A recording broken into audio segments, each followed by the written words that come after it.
Chapter 564. Bang! Under the shaking of the tree, the skeleton on the little one's back was crushed into powder by the vibration. He raised his head and looked at the man in white with a worried expression. "Master. It's all right, the aura of resentment is enough." The man raised his slender and fair hand and caressed Hellion Vivian's face. "This time, she will definitely come back." Bang!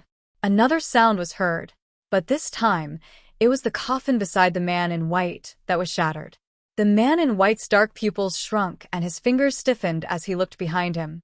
Countless black feathers spread out and turned into a slender figure one by one. The figure walked out from the black feathers that were falling from the sky. He was holding the demon-transforming beast that was guarding the door in one hand. His long robe fluttered as he tore apart all the aura of resentment. He squinted his eyes slightly. His jawline was like a quiet bay, so cold and noble that no one could take their eyes off him. "How dare you touch my people? Heh, guardian of the exorcising tribe, do you really think that I won't kill you?" "I didn't want to do anything to her." The man in white turned around. He was wearing a white robe with wide sleeves and smelled of medicine. Who else could it be other than the rare Master Jing? "She doesn't belong to this world. Let her go back to her original place so that an iPhone can come back. Since you're not dead, shouldn't you want to see an iPhone come back?" Bailey Jiaju looked at him with a hint of mockery in his eyes. He did not say anything. He just waved his long sleeve, and the huge blue torch was about to dim. "She won't." Jing Wuxia smiled faintly and coughed lightly. His slender figure stood up and the corner of his mouth was indescribably gentle. "She's already on her way back." As if in response to his words, the red flame under the sandalwood coffin was faintly discernible. It gathered into a 5 elements 8 trigrams diagram and emitted a gentle light of Buddha. That was the divine exorcism seal that was set up by the exorcising tribe and various eminent monks. It had the ability to strike fear into all demons. The formation had been completed. Even if Bailey Jiaju was that person and had great abilities, everything was a foregone conclusion. Jing Wuxia curled her thin lips at the thought of this. She was waiting for the person in the coffin to wake up. However, she saw Bailey Jiaju walking toward the divine exorcism seal. The little one also saw this scene. Her eyes widened as she said, "He actually wants to destroy the soul exchange array. Doesn't he know that no matter how powerful the demon is, once he steps into the divine exorcism seal, his soul will be destroyed?" Tap. Bailey Jiaju walked towards the coffin. Even if it was just a few ordinary steps, he could still walk in a straight line elegantly. His straight back and graceful hands hanging by his side showed that he was a man of high cultivation. Even though his face was cut by the Buddhist light of the divine exorcism seal, and his icy blood dripped to his feet, dyeing the stone floor red, he did not stop at all. His fingers seemed to have been burned, and he could not bend them. The divine exorcism seal seemed to have sensed something. More rays burst out and pierced his chest in an attempt to resist the demon's invasion. In just a breath, fingernails as sharp as knives grew on Bailey Jiaju's originally fair and slender fingers. "Master, you can't." Fire Qilin, who sensed danger, finally rushed back. However, it was all too late. It looked at Bailey Jiaju, who was surrounded by the Buddhist light, and its huge eyes shook violently. The fragments of its master's soul had not merged yet. If it recklessly stepped into the divine exorcism seal, it was afraid that it did not think further. Instead, it leaped and tried to scratch a corner of the seal with its claws. However, before it could touch the mark on the ground, it was suddenly scorched by a sudden heat. It burned its entire claws. It was only standing at the entrance of the divine exorcism seal, but it was attacked so fiercely. How uncomfortable would its master be when he was surrounded by the Buddhist light? At that moment, Fire Qilin was really scared. It was worried that its master would be disintegrated again. If that was the case, how many lifetimes would it have to wait for its master again? "It's over." Jing Wuxia looked at the ball of Buddhist light. Her eyes fell, and she was truly relieved. However, what she did not expect was that Bailey Jiaju, who had originally stopped, laughed. Under the illumination of the Buddhist light, He became more and more handsome, and at the same time, more and more evil. It was like the red spider lilies that bloomed all over the demon world. It was rare in the world. The huge wings on his back spread out without warning, spreading out all the Buddhist light. The black feathers that symbolized sin, darkness, and greed fell one after another. The devil's song was played, and together with his wings, they slowly flew, as if they could embrace the stars in the sky. He looked at the bloodstains on his hands and stuck out his tongue to lick them. The corners of his mouth were curved into an evil smile. Jing Wushuang narrowed her eyes in disbelief. However, Bailey Jiaju was not interested in her at all. His eyes were fixed on the coffin not far away. The color of his eyes slowly changed, and they were dyed red by blood. There was not a trace of black in his pupils. Even the whites of his eyes were quickly covered with blood vessels, entangling with each other, like two complicated blood totems. Even his body was emitting a dark aura. He was like a phantom in a withered castle, elegant, strange, cold, and filled with hatred. Oh no! Fire Qilin suddenly stood up. Master Soul was incomplete, so he would definitely lose all his senses and only know how to kill and suck blood. Then, wouldn't the only human here, Hellion Vivian, be in danger? Moreover, she was the prey that Master was most satisfied with. Then, Master would be the first one to suck dry Master. You can't do that. Fire Qilin growled. You will definitely regret it if you suck that person dry. Bailey Jiaju did not look back, as if he did not hear Fire Qilin's words at all. He walked slowly to the coffin. He looked at Hellion Vivian, and the corners of his mouth slightly raised. That face that could turn all living things upside down, green and red blood vessels appeared, like gorgeous vines, and like curves, entangled around his pale cheeks. What a delicious soul! The formation was completely destroyed. Only the smell of blood was left in the surroundings. The rich sweetness spread in the nose and went straight to the brain, teasing every fragile nerve. The thought of sucking broke through his rationality. That feeling was indescribable, and it was 100 times worse than the hunger of humans. In an instant, he carried Hellion Vivian in his arms. Hellion Wei Wei couldn't see anything as she was immersed in the dark fog. She seemed to have felt something, and that was his slightly cold fingers circling around her waist, carrying a unique chill, calming all of her emotions. Bailey Jiaju smiled mischievously as if he was happy to get an obedient food. His thin lips fell on her slender neck. He always treated her in the most pampering way. Even when he was about to devour her, he still treated her with the same gentleness. Chapter 565.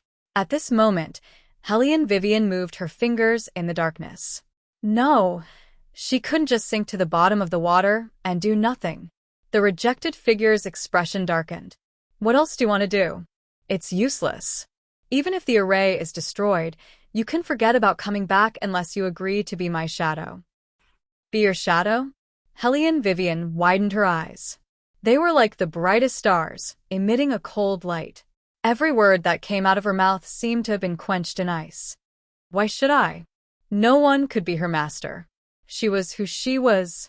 With that, Hellion Vivian straightened her body and stood in the middle of the river. As her long robe fluttered, a whirlpool formed with Hellion Vivian's feet as the center, rolling up layer after layer of waves. Her long hair fluttered as if she was flying in the 9 heavens. Then, with a shake of her sleeve, her fair left hand slashed towards the river with a force that could control the winds and clouds of the world. Boom. The figure trembled as he watched the body get further and further away from him. His eyes shook in disbelief. She could actually resist the power of the Exorcist tribe. And her Dharma.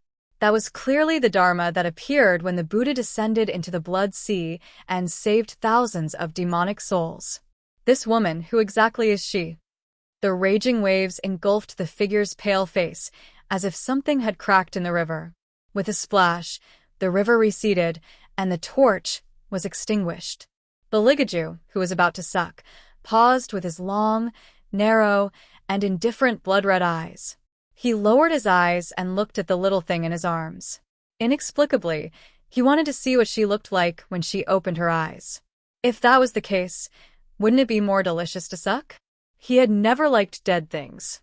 Even though he didn't like them, he instinctively didn't want her to lose her current temperature because that would make him feel an unprecedented emptiness. However, his throat was so dry that it felt like it was being torn apart. Even the corners of his mouth were filled with sinful patterns. That was a sign that he had completely turned into a demon. The smell just now, it really was you. Hellion Vivian was still very weak. The moment she opened her eyes, she frowned. Beligaju, what happened to you? Yuan Ming jumped out of the Xian Huan space and anxiously shouted, Wei Wei, quickly leave him. He's going to cultivate the devil. Demonic cultivation? Hellion Vivian looked at the overly handsome face of the man in front of her, and then turned her head to look at his finger that was constantly dripping blood. Regardless of whether he was going to cultivate the devil or not, she directly lifted his hand. Your hand. Beligaju froze. Did this little thing not know that he was going to suck her dry? She was concerned about his hand? Humans are indeed stupid. Just as Beligaju was thinking about this, he suddenly realized something. She kissed his finger and murmured, It can stop bleeding and disinfect. Beligaju's heart suddenly trembled. His eyes stared at the little face in front of him. The temperature slowly spread from his skin to the depths of his heart. Wei Wei, he said, his thick eyebrows slightly wrinkling. Even he didn't know why he spat out this name. Countless images flooded into his mind. He stood in front of the heavenly Tao's 100-foot golden Buddha and disobeyed the 6 paths. He sat on the throne, and a group of demons danced at his feet. He killed demons and Buddhas, never willing to convert. After the dusk of the gods, he was in chaos for 9 days and nights before finally falling from heaven. However, to him, all of these were just extremely boring tricks. The last scene was of her lowering her head to pick out pastries for him. His sharp nails dug deep into his palm and blood seeped through the fine cracks in his robe. You stay away from me. He pushed Hellion Vivian away. His slightly messy black hair hung down and his black fingertips trembled violently. It seemed that this was the only way to calm the surging feeling of sucking blood. Something attacked from behind. It was the backlash of the divine seal of demon. The light of Buddha turned into a golden beam. It wanted to take advantage of Beligaju's most chaotic and weak moment to annihilate him in one fell swoop. Hellion Vivian's eyes suddenly narrowed. She turned around and protected Beligaju under the foot of the wall. The light behind her burned out the last trace of light. The demon blood in Beligaju's body completely boiled at this moment. He suddenly raised his hand and pinched Hellion Vivian's chin. His thin lips opened and closed again. The bloodstains on his face began to turn red, like an enchanting flower blooming on his face. He was so evil and handsome that even the heavens and earth were eclipsed. Then, his fist brushed past the side of Hellion Wei Wei's body and struck downwards. Immediately, cracks appeared on the ground. There was a type of true aristocrat who, no matter how vulgar their actions were, would still reveal an innate elegance. They did not need to deliberately pay attention to etiquette or details, because 1,000 years had already worn away the edges of these nothingness. Beligaju put his right hand on the ground and pressed his eyes with the other hand. Bright red blood slid down his fingers. He deliberately hurt himself, as if he wanted to maintain the last remnants of his reason. However, he couldn't resist the instinct of demonization. Beligaju's scarlet eyes narrowed. With a few loud pops, the bright soul-changing Buddhist lamps fell from both sides one after another. They fell straight to the ground and broke into pieces of petals. At this moment, Fire Qilin suddenly flew up, braving the pain of being pierced by the light of Buddha. It wanted to restore Beligaju's nature. But everything was too late. Beligaju also knew. He couldn't hurt her. He definitely couldn't hurt her. His long and narrow eyes emitted the last trace of scarlet. Beligaju suddenly grasped the remnant sword light of the seal and ruthlessly pierced himself. The sharp blade pierced through his left shoulder, pierced his robe, and stabbed into his butterfly bone. Fresh blood filled Hellion Wei Wei's eyes in an instant. Everything happened so fast that she didn't have time to react. The person in front of him fell backwards. Countless black feathers rose up from his black robe. The black color on his fingers faded away, and they returned to their pure white color. His elegant and cold, handsome face, with a hint of bloodlust, was like a mandala blooming in the middle of the night, exuding a beauty that could make people fall into depravity. Fresh blood soaked through his ascetic black, holy robe. Because of the dark color, no blood stains could be seen. However, Helian Wei knew that he had stabbed deeply with his sword. Helian Wei didn't know how to react. At this moment, all that was left of her calmness was trembling, yet she desperately wanted to use her hands to block the blood that was flowing out. For the first time in her life, she tasted what was called panic. The light of the divine exorcist's seal faded. Fire Qilin anxiously flew over. When it saw the wound on Beligage's body, its eyes trembled. It immediately moved, wanting to find the soul fragments and stuff them into Beligage's body. However, those soul fragments seemed to be blocked by something and couldn't enter at all. Chapter 566. Master. The little one with the bottle gourd on his head watched the scene from afar and reached out to tug on Jing Wushuang's sleeve. Jing Wushuang never thought that his formation would fail. He coughed heavily and opened his palm to reveal blood stains. Master. The little one could not bear to watch any longer. He pulled Jing Wushuang into the river. Jing Wushuang curled his lips into a smile, but the corners of his mouth were filled with loneliness. In the water, he raised his hand to cover his eyes. The little one comforted him. If it doesn't work this time, there's always a next time. Master, don't be sad. Jing Wushuang did not reply. When he saw Helian Vivian in that state, he did not know why, but he felt a faint pain in his chest. Master. The little one placed his hand on his forehead. Let's go. While they're distracted, the Fire Qilin was indeed distracted. Its front paw froze, and it exerted its strength again. The result was the same as before. As expected, an incomplete soul fragment could not condense a soul. Feed him blood. Yuan Ming, who was initially unwilling to speak, sighed when he saw Helian Vivian's red eyes. He needs a lot, but this is only enough to maintain his soul and life. It's not certain whether he'll wake up. He stabbed himself too hard just now. He's probably afraid that he won't be able to control himself and will suck you dry. Helian Vivian heard Yuan Ming's words and did not hesitate at all. She reached out and pulled out the dagger on her body and stabbed her wrist hard. Fresh blood stained Beligaju's lips. The soul fragments finally floated around Beligaju and did not fade away. Yuan Ming looked at Helian Vivian's increasingly pale face and said, "That's enough. You just came out of the formation. Your energy is limited. I know my own body best. Look at him." Helian Vivian's voice finally stopped trembling. She let Beligaju lie on her lap and lowered her gaze. The soul fragments reacted and transformed into blood-red flames, burning around Beligaju. When Yuan Ming saw this scene, his eyes narrowed. Wei, stop first. I'll stop when he recovers. Helian Vivian's tone was very calm, but it revealed a kind of unsettling stubbornness. Yuan Ming looked at her and frowned. Do you know what will happen if he wakes up when his soul is missing? He will be completely demonized. At that time, don't even think that he will have any rationality left. Even if he's a demon, I'll bring him back.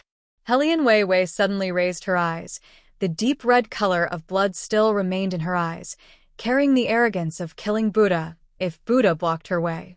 Yuan Ming stared blankly for a moment. Then he smiled evilly. You are really... All right, let's give it a try. You and the Fire Qilin discuss and find a way to get his 3 spiritual souls back. That way, he should wake up. The Fire Qilin knows everything. It understands its master the best. That's right, I really do understand my master. The Fire Qilin lowered its eyes. It's just that it's not that easy to gather his soul fragments. In the past, we only needed to find the soul fragments and put them all together into Master's body. Now, we need to talk to those lost souls face to face. Only if they are willing to come back with the princess will it work. But those souls are all Master's own. At that time, Master didn't know the princess, so how could he believe the princess? Hellion Vivian's finger brushed across Beligaju's slightly cold face and said in a low voice, "We have to try. As for whether he believes or not, that's something I need to solve. You just need to tell me the method." The fire Qilin raised its head and glanced at Hellion Vivian. It steadied its steps. Right now, there's only this method. I will use my own thoughts to send you to the place where Master's 3 souls are. Even I know where those places are, so you must ensure that you can protect yourself well.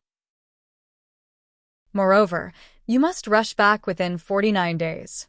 Otherwise, Master's body will completely lose its life.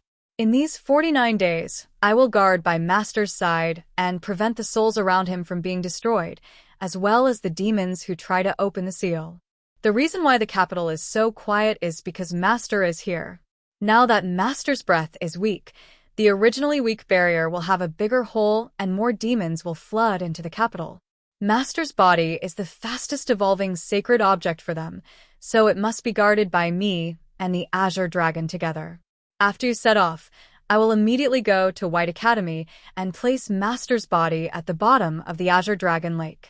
We will only wait for the princess to bring Master's 3 souls back. All right. Hellion Vivian replied while biting open her sleeve. She used it as a bandage and wrapped it around her wrist. The fire Qilin looked at her, its eyes floating. It can be confirmed that the 3 souls are in different places. When this soul agrees to come back, the princess will immediately send it to the next place. If it doesn't succeed, you must bite off this red string and come back immediately. Hellion Vivian glanced at the red string and took it over to tie it around her wrist. Her calm gaze swept over Beligaju.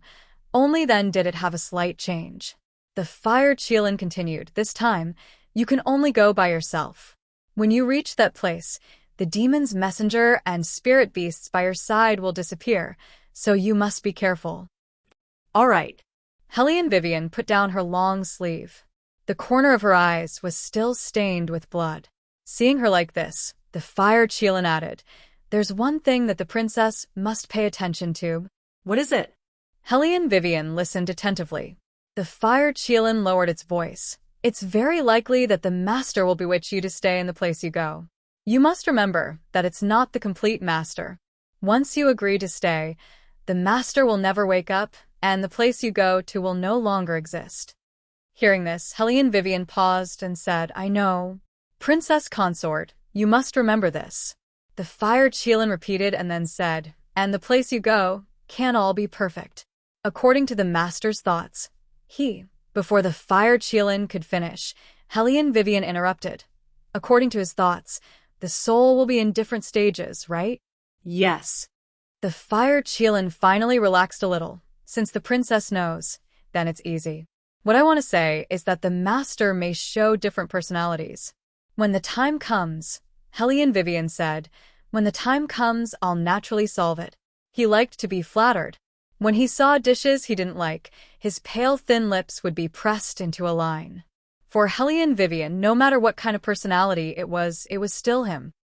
And the fire Qilin cleared its throat. "The master has a hobby." Chapter 567. He is rather harsh on the things he is interested in, and he is very keen on training. Training sounded nice. Master's soul fragment would be even more perverse than the complete soul fragment. It didn't know what Master would do to Princess Consort. Hellion Vivian looked at Fire Qilin and smiled slowly. "Qilin, what are you worried about? If he is really interested in me, wouldn't it be easier to get close to him?" Fire Qilin was shocked. It did not expect to get such an answer. Its eyes shook twice before it smiled. "Princess really treats Master differently. Then we will prepare now and send you over as soon as possible." "Wait a minute." Hellion Vivian turned her head and summoned Little White. Her voice was low and hoarse. "Little White, when I am not here, find the person who set up the array today. I have a feeling that things will not end so easily." "Princess is right." The fire Qilin nodded. "This array must have been set up by the exorcising tribe. When your soul leaves your body, the other party will most likely target you. It's not safe in the palace. I'll bring you and His Highness to the Green Dragon Lake." It's time to let the green dragon know about Master's situation at night. On the sparkling lake, a deep shadow could be faintly seen rolling back and forth, moving the water plants. Fire Qilin carried Helian Wei Wei and Bailey Jiaju and walked toward the deep shadow. Then, it shouted in a deep voice, "Green dragon." The deep shadow swam back and flew out of the lake amidst the fog. It stayed in the air and looked down at the newcomer with a trace of light in its eyes. "It's you? Why are you here?"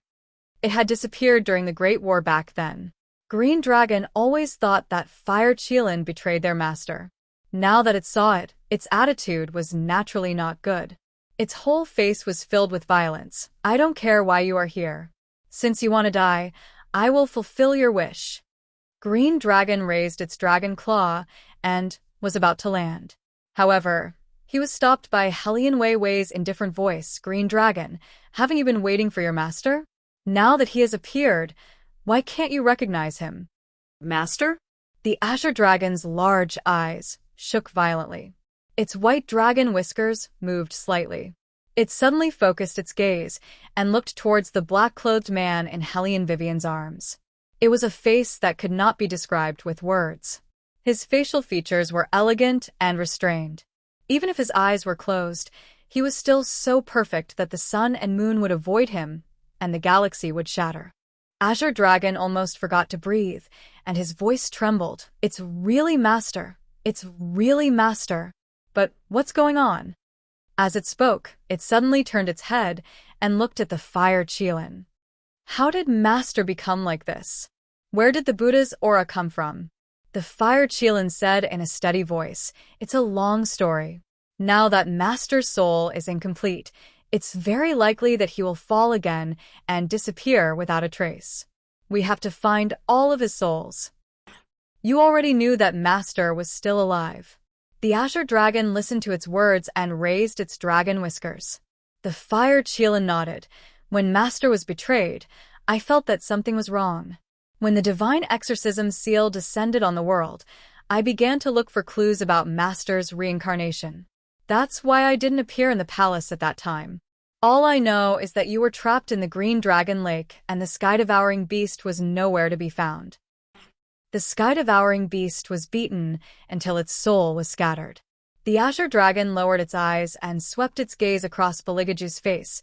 "You know, we've only seen the sky-devouring beast's beast form. It has always been inseparable from Master, and Master would take it with him wherever he went. However, Master was missing at that time, and the Buddha asked it to convert. How could it listen? It caused chaos everywhere and was whipped by 3,000 rays of Buddha's aura for 10 days.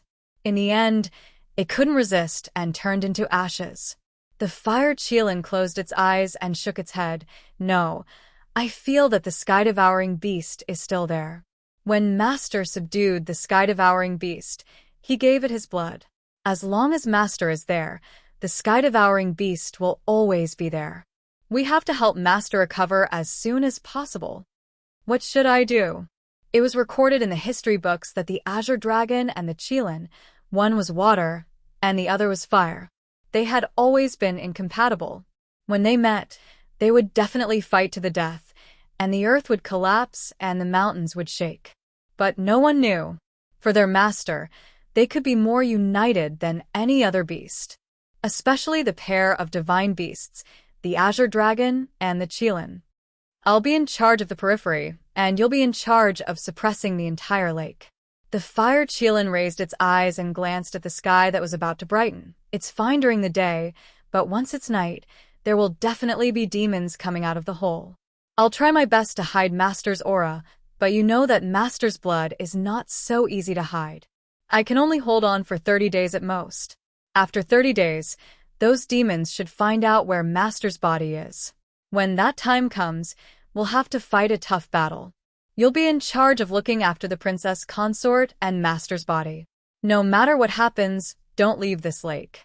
Other than the demons, there's also an exorcist in the capital, so you must be careful not to be affected by the resentment array." The Azure Dragon's eyes darkened. "I know. Don't worry. Even if I become an evil dragon, I won't let anyone have any ideas about Master." There's also the Princess Consort. The Fire Qilin smiled. That's our mistress.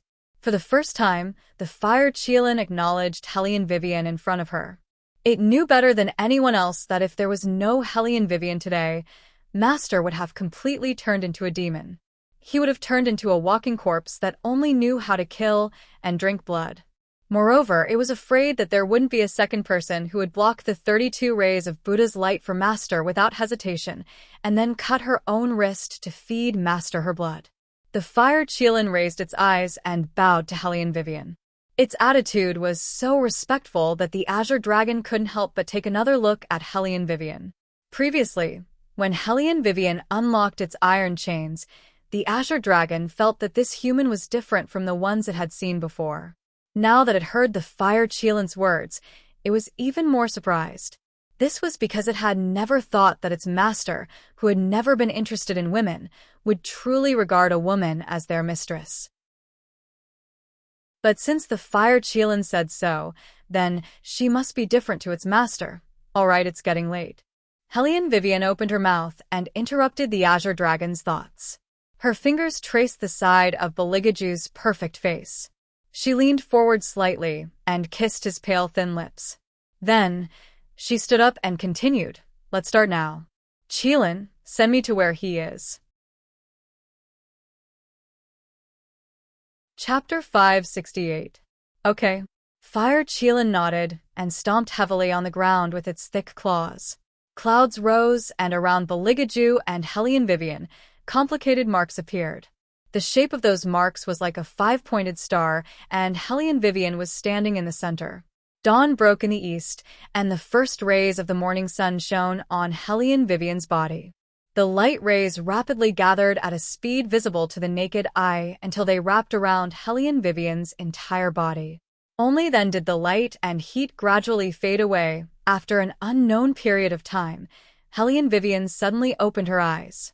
The scenery in front of her had changed, and the surroundings were bitterly cold. Hellion Vivian didn't expect the place she came to be normal, but she had never seen this place before, especially now that she and 2 other girls were in the mouth of a magical beast. It was a very bad feeling. She rose and fell up and down, and there was a strong wind in her ears. Hellion Vivian was thinking about how to escape when the girl beside her curled her lips at her. "King hates timid humans the most. I don't know why they picked you up halfway, but your skin is a little fairer." Hellion Vivian didn't speak. Usually, when she didn't understand the situation, she would maintain absolute silence. Moreover, she came with a purpose this time. "Little Kuei, don't say that." The other girl tugged at that person's sleeve and looked up at Hellion Vivian. "I don't think you are from our exorcist temple. Where did you come from? How did you appear next to the altar?" Hellion Wei said faintly, "I've forgotten. When I woke up, I was already in this state." "You must have hit your head when you fell down the mountain." The girl in purple looked at her with pity in her eyes. Hellion Wei calmly pressed her forehead and shook it back and forth a couple of times. "It should be. What a pity. Don't worry, I'll take care of you when we reach the Myriad Devil Palace." Hellion Vivian's fingers froze. 10,000 Devil Hall? Sister and I, why do you care about her? The pink-robed girl raised her chin as a look of disdain flashed across her quiet and pretty little face. This time, it was the king who had taken the initiative to ask you to come over. Who does this woman, who has come from nowhere, think she is? The purple-clothed girl gave the pink-clothed girl a warning look. "Little Kuei, it's precisely because the person the king is looking for this time is me that I can't let others be implicated. You also know that no matter how elegant he usually looks, in fact, the hostility in his bones is stronger than anyone else. No one can predict what he will do in the next second. Then, he treats sister and I differently too." Xiao Kuei's eyes were filled with envy. "He's really good to sister and I." The purple-clothed girl smiled at first, but then she looked a little dejected. Hellion Vivian's expression did not change as she listened by the side. The dagger under her long sleeve was hidden again. According to the Fire Qilin, it would send her to Beligaju. Since she appeared here, according to the plan, would she be able to see Beligaju sooner? Hellion Vivian decided to wait and see. She looked into the distance. In the thick fog, Hidden behind the dark clouds were countless towering rooftops in the air.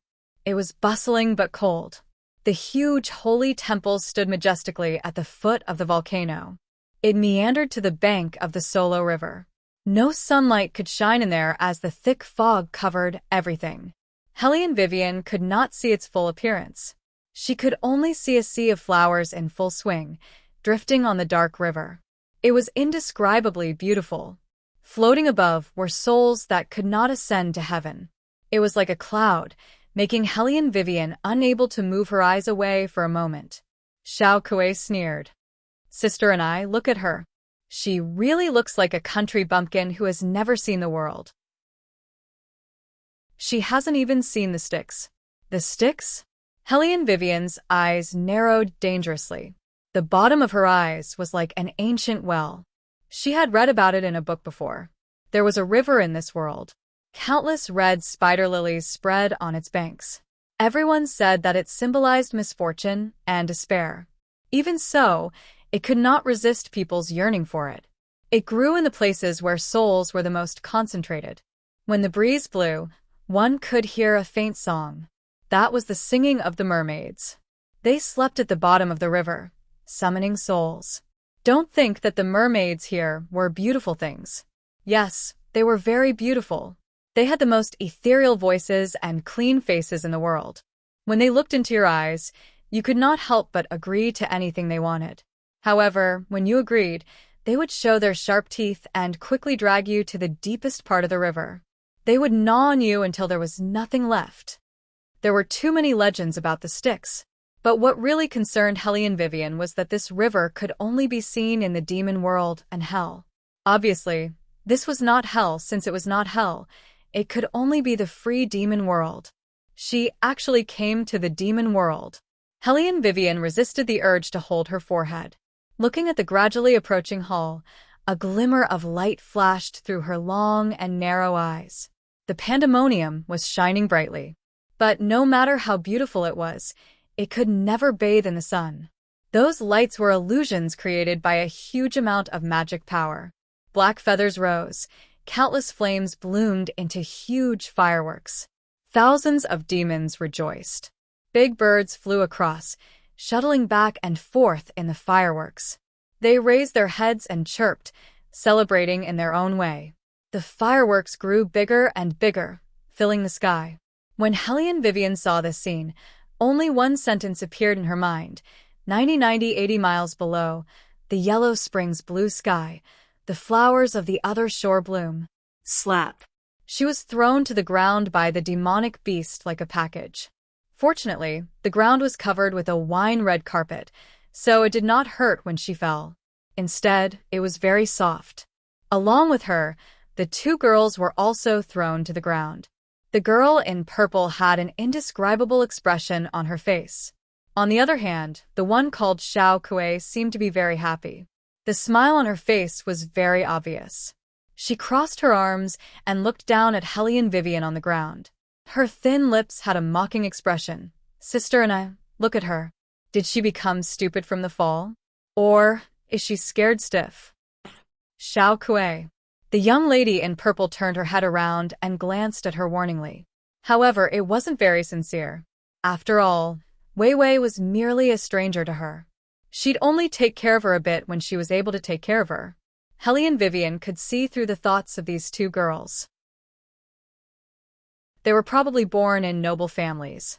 One of them was better than the other, but there was no difference. In their eyes, she was probably a coward who was born in a bad family. Chapter 569. Hellion Vivian supported herself with one hand on the ground, and the corner of her mouth that was hidden under her long hair curved upwards.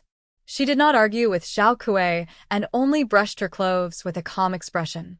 She was so quiet that it was easy to miss.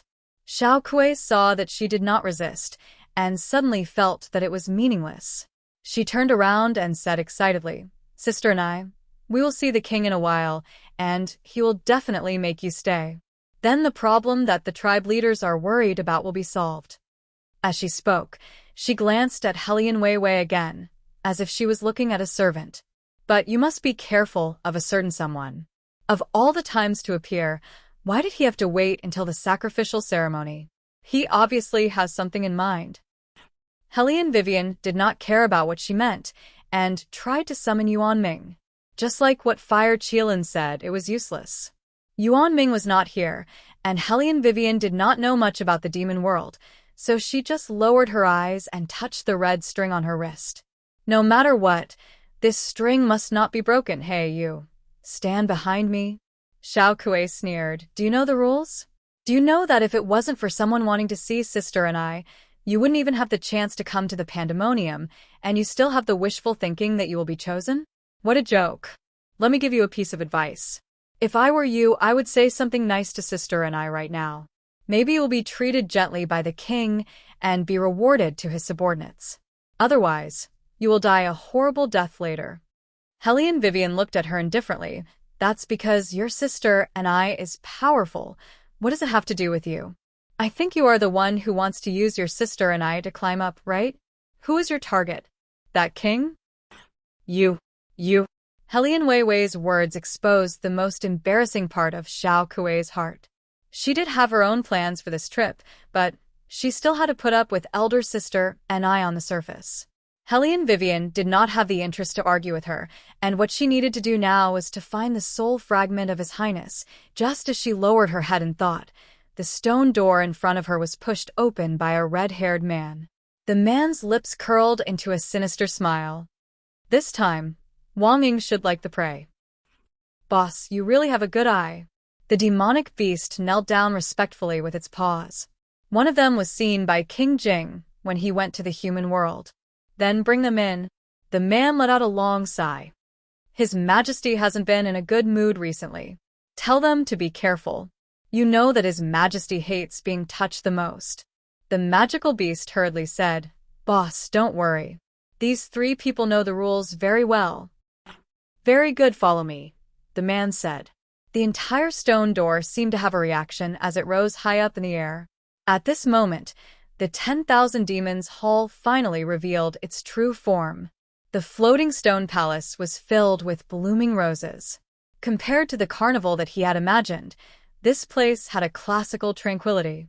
A simple and elegant fragrance filled the air, and a thick fog surrounded it. It was prosperous yet gloomy, just like a legendary ancient castle in the magnificent hall. A man sat on the throne with his legs slightly crossed. He was dressed very casually, and the collar of his long robe was torn open. A fur cape was beside him, and he wore a black thumb ring on his ivory index finger. His fingers were very slender, and he seemed to be a little bored. He was supporting the side of his face, and his posture was elegant and noble. This kind of oppressive nonchalance, or it could be said that it was extremely cold and luxurious. It made people unable to help but keep quiet out of fear, but at the same time, it was filled with a kind of trance. The man led the people in. The handsome demons stopped their entertainment and looked towards Hellion Vivian and the others. The corners of their mouths were curved, and all of them were interested in the food. As for the man sitting on the throne, he only raised his eyebrows slightly. His legs changed into a lazy posture, but it gave people an indescribable sense of evil. Master, these are the women you saw in the human world last time. The man in black smiled. There are a total of 3, and I brought them all to you. The man's slender fingers knocked twice on the cup, and his voice was calm, meddlesome. Master, there should be another woman on your bed, the man in black said seriously. The man turned his face sideways, and there was no sign of happiness or anger on his noble face. At this time, the woman in purple opened her mouth. Other than the trembling in her voice, she was not as panicked as Xiao Kuei. The person you saw in the exorcist temple last time was me. The 2 of them were implicated by me. Whatever you want to do, just do it to me. At this moment, the man lifted his eyelids and looked at her. However, those long and narrow eyes were still indifferent and without the slightest ripple of emotion. The man in black thought that he was satisfied, so he waved his hand and said, "Take her away first and clean her up." Yes. The earth beast bowed its head respectfully, held the woman in purple in its mouth, and took her out. Xiao Kuei was so scared that she shouted, "Sister and I. Where are you taking elder sister and I?" As if the noise annoyed the man, he said impatiently, "Take the remaining two. Let's see which one of you is interested. Take her away now." Helian Wei Wei originally lowered her eyes and quietly listened. She also didn't intend to compete with them for the king's favor. Now that she heard that this person wanted to get rid of her, she didn't even lift her head and opened her mouth. "Wait a moment." Her tone was very light, and her voice was cold to begin with, so it was inevitable that it would give people a commanding tone. With these 3 words, all the demons looked in the direction of Helian Vivian. Every demon's eyes were filled with astonishment. They had never seen a human dare to be so presumptuous towards their king. Look at her skin color. I dare to bet that her blood must be very delicious. Hey, that's not the main point. The main point is, did you see her attitude just now? She seems very arrogant. Who cares about her? It's fine as long as it's delicious. Idiot. Do you think the king will let her off if she treats him like this? Helian Wei Wei listened to the conversation beside her ear. She really wanted to ask how she treated their king. She only said one sentence, and these demons began to chatter endlessly, and then? The man on the throne spoke again, but this time, the corners of his mouth seemed to curl up. It was definitely not a kind smile. The evil aura that rushed over made the entire magnificent hall so quiet that one could hear a pin drop. The demons all swallowed their saliva. Chapter 570. And then, Helian Vivian raised her head as she spoke. She thought that since they were going to talk about conditions, they had to look into each other's eyes to be sincere. However, the moment she raised her head, her mind went blank. Beligaju was sitting on the throne. In fact, Helian Vivian was no longer sure if that person was him. His head was tilted to the side. His jet black hair spread across the ground. It was beautiful and beautiful. He was surrounded by a group of women. They raised their necks and stuck to his throne like moths to a flame. He was high up in the air, looking at her from a distance through the crowd. His incomparably deep eyes were filled with a shocking evil. It was as if one would be sucked in if they looked at him any longer. It was like a mandala blooming in the middle of the night, emitting a beauty that could make people fall. She couldn't feel any human warmth from his body. Those thin lips that were smiling, yet not smiling, had a bloodthirsty taste to them. However, Helian Vivian didn't think anything of it. The strange thing was that the scene of him lying down in front of her while covered in blood kept echoing in her mind. She had already said that she would rather he become a demon so that he could live well in this world. As a result, a certain highness that made people want to drag him over and beat him up was much more pleasing to the eye. And then what? Xiao Kuei roared at her. "Don't speak nonsense. I don't want to die with you." Helian Vivian smiled and ignored Xiao Kuei in front of her. Instead, she didn't fear the threatening gazes above her. She walked over to the man on the throne with her slender legs, step by step. She gave off the aura of an irresistible queen. The demons sucked in a breath and looked at each other. They all had one thought, and that was that this woman was definitely, she was dead. Helian Vivian didn't stop her footsteps because of the cries around her. She was originally very tall, and the most beautiful part of her was her pair of legs. In addition, her skin was as white as snow, and under her high eyebrows was a pair of charming phoenix eyes. Her walking posture was very languid, and her right hand was playing with a silver knife. The corner of her mouth was curved into a smile, and her long chestnut-colored curly hair was evenly spread across her small white face. On her finger was a glittering silver ring. Like a character who walked out of a comic, she approached Bailey Jiaju step by step. The most indifferent one was Beligaju. He only sat there arrogantly, revealing very sharp teeth.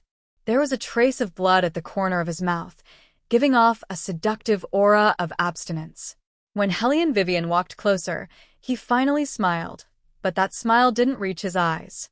Just when everyone thought their king couldn't help but kill her, they didn't expect that Helian Vivian's first. She leaned over to him, to kiss him on the lips, to kiss him. In just a moment, Everyone's eyes widened. Even the self-proclaimed calmest man in black was stunned. He stared blankly at this scene and shook his head vigorously. Master will definitely kill her. Definitely. Ah. It had never seen such a reckless human before. Let him think what happened to the witch who tried to get close to Master. She was directly torn into pieces. The man in black held up his long red hair. He really didn't want to see that scene again. The air in the hall seemed to be stagnant. No one dared to say a word. Only Bailey Jiaju's dark eyes narrowed fiercely for a moment. Then he laughed. That kind of laughter was very forceful, and with a hint of evil. Hellion Vivian obviously knew what kind of temper he had.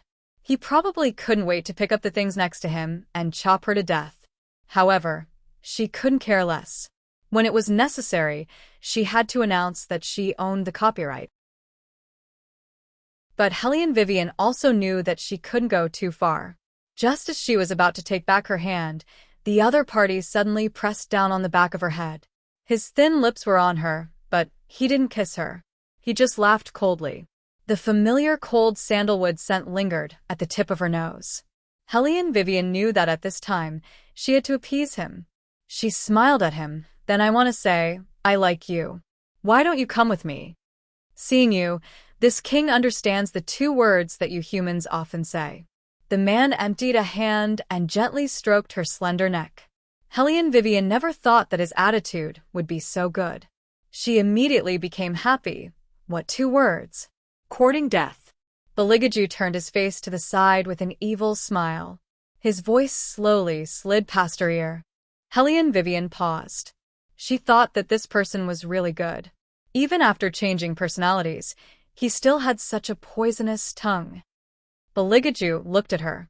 His gaze seemed to be thinking about how he should deal with her later. In the end, he looked at the black-clothed man beside him with a smile that wasn't a smile and said, Qilin, wash her clean and put her in the cage you used to live in. She is such a cute little thing, so it's best to slowly torture her. Qilin? Hellion Vivian turned her head and met the black-clothed man's gaze. This person was actually the Fire Qilin? She seemed to have never seen the Fire Qilin in human form before. No wonder the Fire Qilin said that once she stayed in this world, Beligaju would never wake up. Because the so-called fragment was a part of Beligaju's past. If she stayed in the past, there wouldn't be a person in the future. Compared to Hellion Vivian, who was deep in thought, all the women around her, whether they were demons or Xiao Kuei, who came from the human world, had eyes full of jealousy. Why was it her? A woman who came from who knows where. They couldn't even feel any spiritual energy from her body. Moreover, wasn't this kind of unreserved woman the most hated by the king? Schwa, schwa, schwa. Countless eyes shot towards Hellion Vivian. The other side was like an insulator. When Beligaju said the word Qilin, she was a bit stunned. What? You don't like the place this king arranged for you? Beligaju smiled again, bringing out an elegant and evil aura. Hellion Vivian was thinking about something, so she subconsciously replied, No, I just want to know if you can use a more expensive lock when you lock me up. That way, I'll feel better. Beligaju, who originally thought he would hear a rejection, slightly paused his fingers. Then his lips curled into a smile. All right, you can rest assured. This king will treat good prey with the best food. When he was bored of raising them, he would kill them. Then can you go with me in the future? Hellion Vivian asked very seriously. Beligaju felt that this little thing in front of him was not annoying at all. She also tasted pretty good. Perhaps he could hug her to sleep tonight.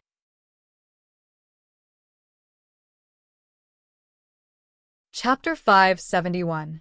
Just like that, the pandemonium ushered in the strangest day. What shocked them the most was that the king, who had not been interested in anything for 1,000 years, actually locked a human in his most commonly used cage. This could definitely be considered a major event. Xiao Kuei, who thought that she was pretty, kowtowed to the ground more than 10 times to obtain the right to accompany the pink-clothed woman instead of being sucked by the demon. She had a feeling that all of this was the doing of that woman, who came out of nowhere. Otherwise, with her beauty, how could the king not like her? The more Xiao Kuei thought about it, the angrier she became. Once she was in front of the pink-clothed woman, she said indignantly, "Sister and you don't know how shameless that woman is. She actually kissed the king in front of so many people. A woman like that deserves to be dragged to a pig cage." She kissed him? The pink-clothed woman was stunned, and her expression was a little dazed. He actually allowed her to kiss him. Xiao Kuei snorted coldly. "Isn't it because that woman is too shameless? But don't worry, Sister Kuei. The king has already ordered people to lock her in a cage and is planning to slowly torture her." Locked in a cage? The pink-clothed woman heard and frowned. Will she be in danger? Xiao Kuei did not care. "Sister and you're too kind. Why do you care what she did? She only has herself to blame." "Sister and you're the youngest exorcist. This time, the king has chosen you in the human world because you're different from the rest. But after all, we're in the pandemonium and can't even take care of ourselves. It's better not to meddle." "You're right." The pink-clothed woman sighed. "It's all up to her luck, knight, deep in the pandemonium." With a clang, the fire Qilin pushed open the iron cage and said to Hellion Vivian, "Miss Vivian, you'll be staying here from now on. The king is a person who loves cleanliness. He doesn't like the smell of his prey. Next to you is the bathroom. Every day before you go to bed, I'll ask someone to let you out and help you bathe. Now, I'll ask someone to bring you to wash up first." Hellion Vivian didn't refuse. Even though she was anxious to bring Beligaju back, she also knew that in this situation, Beligaju might not have the patience to listen to her. After all, he didn't know her yet. Hellion Vivian didn't forget the way he looked at her in the main hall. It was filled with coldness toward strangers. Although it was playful, it lacked the familiar gentleness from before. When Hellion Vivian thought of this, her heart ached, but she lowered her head and smiled. "Take your time." Hellion Vivian immersed herself in the tub so that she could calm down. After she finished bathing and came out with a towel, she saw that the originally dark hall was lit up. There seemed to be a slight noise. Hellion Vivian looked to the side and saw a man sitting on a carved mahogany chair in the middle. He was wearing a pure black robe. The robe wasn't fastened, revealing the seductive lines of his abs. His long legs were casually crossed, and he was holding a book in his hand. He was reading with his head lowered. On the coffee table beside him, there was a black chain. It only made people think that his posture was incomparably elegant. But what was with that black chain? Hellion Vivian suddenly had a bad feeling. When Beligaju heard the noise, he had already put down the book in his hand. He raised his eyes and looked at Hellion Vivian. It was still the same face. His skin was fair and clean, and his appearance was noble. However, it was more mischievous than she remembered. There was indifference in his eyes, as if he was very unhappy. He glanced at her. Hellion Vivian thought that he was going to say something, but who knew that he would lower his head again and play with that black chain? Hellion Vivian looked at him. It was obvious that he was not going to enter this life. Beligaju suddenly opened his mouth. There was a bloodthirsty smile at the corner of his mouth. He stared at her with his sharp eyes. "You are not from the Exorcist Temple?" "Yes." Hellion Weiwei also didn't intend to conceal this point from him. No matter what kind of character this man had, he always couldn't change his inhuman intelligence. She might as well be the one to confess. "I was brought here by your magical beast. As for that exorcism temple, I've never even heard of it." As she spoke, she pointed at that black chain. "Used to tie me up?" Beligaju's eyes were still staring at her, but there was a very gentle smile in them. "Do you like it?" Hellion Vivian's mouth twitched. "No one would like it. This chain is indeed not good enough." Beligaju's eyes were indifferent. "It is natural for you to dislike it. I will ask Fire Qilin to give you another one." Hellion Vivian. Was the material of the chain the main point? Was it? Using it to lock her was the main point. "No need, give it to me. I will adjust it." After all, Hellion Vivian was a martial artist. When she saw the chain, she knew that it was not a bad thing. After adjusting the order, she did not need Beligaju to do it. She fastened it on her own wrist. Who knew that Beligaju would stand up and look at her arrogantly? a person who knows how to adjust the chain. Can she also unlock it? Hellion Vivian was stunned. This man was simply too smart. She straightforwardly admitted, a little. What a surprising prey. Beligage's voice was so relaxed that it sounded like he was humming a song. Just when Hellion Weiwei was unable to discern whether he was happy or angry, Bailey Jiaju had already pulled her closer. His fingers fell on her wrist and pinched her palm. Then, with a heart-wrenching coldness, he said, "Tell me, shouldn't I break your pair of claws, so that it would be safer?" Hellion Vivian's heart suddenly jumped. Then, she slowly opened her mouth. "It's not that I want to criticize you, but you better change your way of thinking of casually breaking someone's arm." Oh. Beligaju smiled.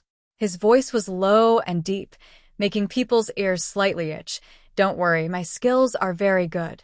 I won't hurt you." Hellion Vivian's cheeks turned red. She felt that this conversation was a little strange. It was just like what he said when he did that to her in the past. Beligaju's long eyebrows furrowed. "Why are you blushing?" "Nothing." Hellion Vivian turned her head away. Suddenly, a faint, arrogant smile appeared on his face as he asked in an evil voice, "Did you think of something else?"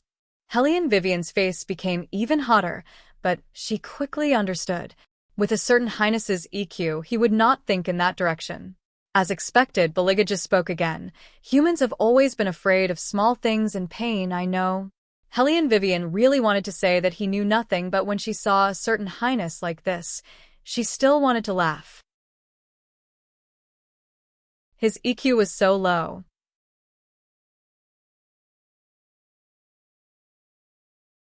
Chapter 572. "You'll sleep in the cage today," Beligaju said slowly. "I know that this king is very handsome and will always make women have some thoughts they shouldn't have, but I still have to warn you. You're not allowed to sneak up on me on the bed. As a prey, you should act like a prey." Hellion Vivian raised her eyebrows. "Shouldn't people praise you for being handsome? Isn't it a bit strange to say that you're handsome?" Beligaju stopped moving and said indifferently, "Don't waste time arguing over established facts. Scram back to your cage and tell me if you're hungry. You humans seem to eat a lot." Hellion Vivian. "What do you mean by you humans seem to eat a lot? I'm not a pig." However, the man's attitude was indeed very cold. It was as if he would chase her out of the pandemonium if she said another word. There was still a difference between this and the person who used to tolerate her in everything. Hellion Vivian chuckled at that thought. "Don't be silly.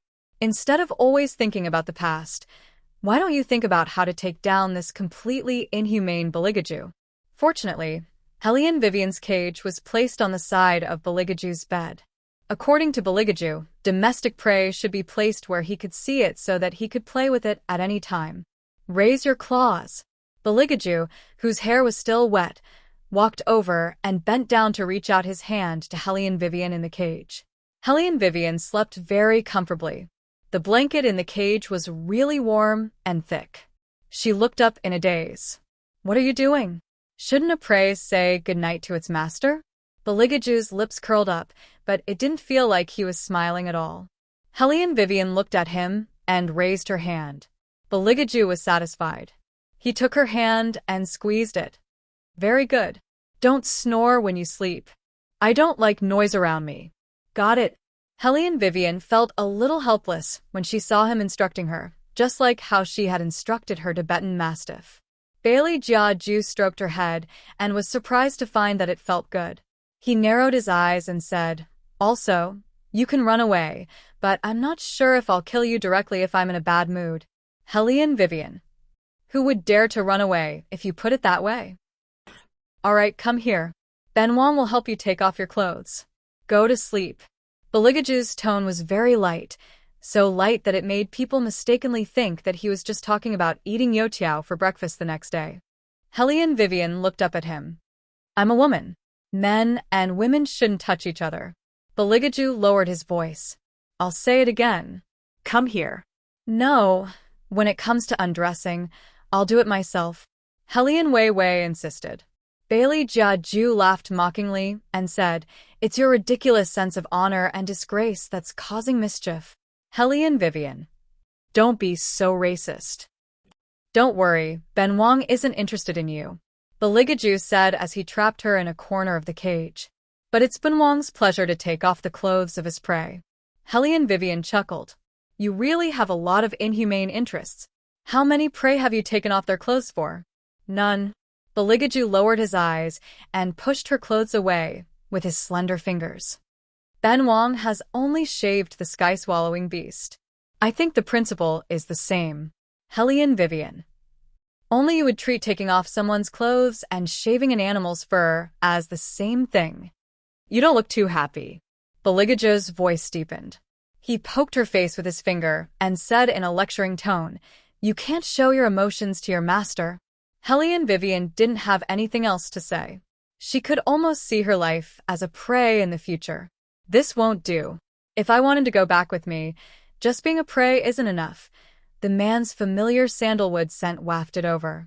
Hellion Vivian realized that he had already started to help her take off her clothes. He was really taking off her clothes. There wasn't any emotion on his face. Even his thick eyelashes didn't blink. Other than his movements being a little rusty, it was obvious. His Highness was really treating taking off her clothes as a job. It wasn't that the two of them hadn't been intimate before, but when he slowly took off her clothes like this, Hellion Vivian had an indescribable feeling. Her heart started to pound. She could feel the temperature of his fingertips. When the cold touch fell on her skin, it always made her feel a little numb. Finally, she was naked. Hellion Vivian took a deep breath and was about to get up. Suddenly, she felt a movement beside her.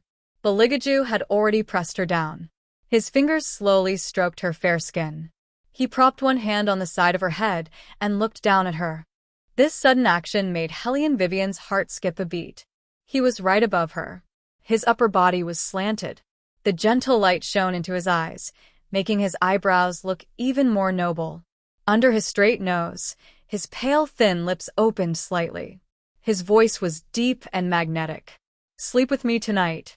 Sleep with me tonight. After Hellion Vivian heard this, every inch of her body trembled slightly because of his breath.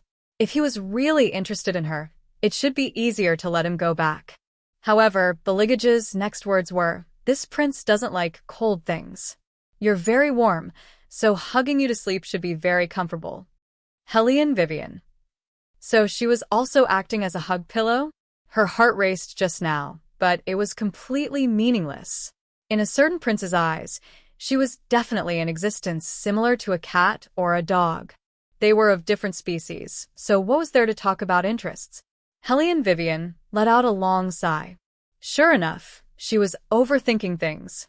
Bailey Jiaju didn't utter a single word as he carried her in his arms and placed his fingers on her smooth back. That posture made it seem as if he was only carrying a quilt in his arms as he slowly closed his eyes. Just like he said, he didn't make any moves on Hellion Vivian. Even the way he held her was indescribably elegant and noble. Hellion Vivian couldn't sleep. The friction on her back was very obvious. Her face was very close to his chest, so close that she could smell that faint cold breath. Without any other choice, Hellion Vivian could only count to sleep. 1 Beligaju, 2 Beligaju, 3 Beligaju, for unexpectedly at this moment, the man suddenly opened his eyes. His voice was calm and arrogant. Shouldn't you give your master a kiss before sleeping?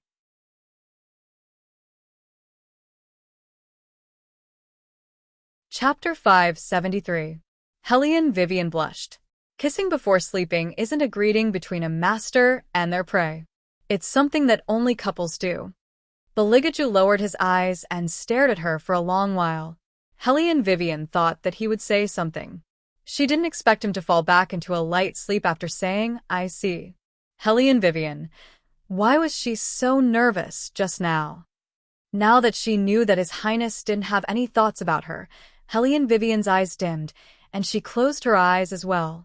The man's embrace wasn't warm. Perhaps it was because demons were born with low body temperatures, but being hugged by him made her feel like she was lying in an ice cube. That night, Hellion Vivian woke up 2 or 3 times from the cold. Seeing how comfortable he was sleeping, she couldn't bear to push his hand away. She opened her clear eyes and looked at him. Then, She leaned over and kissed the corner of his mouth when she woke up again. It was because of the noise outside. Hellion Vivian had a slender frame to begin with. When she sat up with her lower body propped up, she was undoubtedly the most beautiful. The man beside her was no longer there. Hellion Vivian didn't know whether it was day or night because there was no sunlight in the pandemonium. Because there were resplendent and luxurious pearls everywhere, the hall wasn't dark at all. Instead, it was beautifully lit. Hellion Vivian was entranced by the sight. She moved her leg, and the chain made a sound. It turned out that while she was asleep, the man had locked the chain that was supposed to be on her leg. Was he planning on not letting her go anywhere? Hellion Vivian wasn't an obedient person to begin with. She touched the chain with her fingers and familiarized herself with it for a while. Then, she heard a clang. The chain was undone. She moved her ankle, and her long chestnut hair fell straight to her thighs. Her skin was so fair that it was almost transparent. Standing like this with her back to others would only make people feel that she was very beautiful. When Bailey Jiaju walked in and saw this scene, his good-looking eyebrows raised. He hugged her from behind just like that. His breath hit the back of her ear. You have to wear clothes before eating. Don't let me remind you about this kind of thing a second time. Hellion Vivian did not expect him to appear. Her body stiffened, and she felt that this posture was too intimate. But he didn't seem to feel anything. He directly carried her and put her on his lap. His slender fingers pointed to the side. That's your food today. Hellion Vivian felt that her entire back was burning up. She didn't look at where Baligaju was pointing at. She just wanted him to let go of her. His body was still covered in frost from the outside. The fur cloak rubbed against her legs, and it was like an electric current had entered her heart, making it impossible for her to focus. Bailey Jiaju saw that she kept her head down, so he simply reached out his hand, pinched her chin, and lifted her face. But in the next moment, the light in his eyes became a lot heavier. He never knew that a human could be so beautiful, especially her eyes. They seemed to be filled with water. He didn't know why, but the corners of her eyes were red. Inexplicably, Baligaju wanted to see more of her expression. His hands seemed to be guided as they rubbed Hellion Vivian's softness. Hellion Vivian's body trembled. She opened her mouth and bit her thin lips. Under Baligaju's gaze, her breath became a bit unstable. Baligaju's eyes became darker and darker, but he had enough self-control. The corners of his eyes slightly raised, looking very evil. It seems that you like me to touch you. Hellion Vivian knew that he was starting to take advantage of her again. Seeing him take back his hands, she took a handkerchief to wipe them. Her eyes became clearer. Then she smiled. I like you very much. From the beginning I told you, but it's a pity that you didn't want to go with me. You want to take me to the human world. Baligaju suddenly curved his thin lips, but it was unbelievably cold. Save your stupid tricks. Hellion Vivian frowned. Tricks? Did she use any tricks? Don't mention to me about going with you. Otherwise, I won't be able to control myself and won't break your 2 claws. Baligaju's fingers pinched her wrists. He didn't use much strength, but it made Hellion Vivian feel a piercing pain. His eyes dimmed. There was no warmth in his gaze, making Hellion Vivian feel as if she was in an ice house. It was so cold that it penetrated her heart. Hellion Vivian didn't say anything. It was obvious that she could agree to all of his words, except for this one she couldn't agree to. But she couldn't understand why he was so against going to the human world. Baligaju saw that she lowered her head and was quiet, so he returned to his usual attitude. Don't you want to look at your food? What food? Only then did Hellion Weiwei look at the place he mentioned earlier. There were a total of 20 steaming meat buns, each of them steaming hot. The corner of her mouth twitched as she looked at them. You mean you want me to eat these for a day? Did he think she was little 7? Baligaju looked back at her. Is it not enough? Hellion Vivian. Quantity isn't the main point. It might not be enough. The sky-swallowing beast eats 60 of them in one meal. Baligaju's voice carried a hint of indifference. But seeing that you are so small, I thought that you would eat less. Hellion Vivian. What did he mean by so small? She was already 7 meters tall, okay? She was already considered tall among girls. You're comparing me to a divine beast. Is there even a comparison? Who can compare to the sky-swallowing beast, one of the 4 divine beasts? Wait a minute. Hellion Vivian narrowed her eyes as if she suddenly thought of something. Was it a coincidence? Why did the sky-swallowing beast also like to eat meat buns? And before coming here, Xiaobai had mentioned to Yuan Ming that Xiao Qi was very likely to be a divine beast. Could it be that the sky-swallowing beast was Xiao Qi? Hellion Vivian pondered for a moment before asking, "Can I see the sky-swallowing beast?"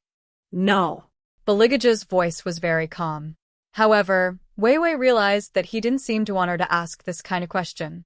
His defensive nature was indeed very similar to that of a demon without blood. Demons seemed to always be like this. They wouldn't trust anyone, but they weren't as ugly as other ghosts. Instead, they wandered in the darkness like gentlemen. They had their own aesthetics and endless pursuit of elegance. Take eating as an example. The souls that they had their eyes on first had to be slowly raised. Only when they were raised to the point where they could eat, would they eat slowly. When Hellion Wei Wei thought of this, she suddenly understood why His Highness had the hobby of locking people in cages. He didn't treat her as a simple prey to be raised. He had treated her as food from the start.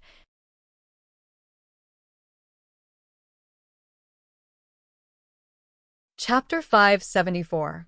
Master, I heard that you slept with that human in your arms for the entire night? In the evening, in the main hall, Fire Qilin spoke in a surprised voice. Beligaja glanced at it without saying a word. Fire Qilin trembled and coughed softly. Master, I have no intention of gossiping about you.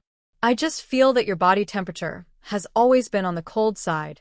Even I feel cold when I'm beside you. That human was in your arms for the entire night, but she didn't get any problems from the cold. She's really lucky. That's why I let her stay.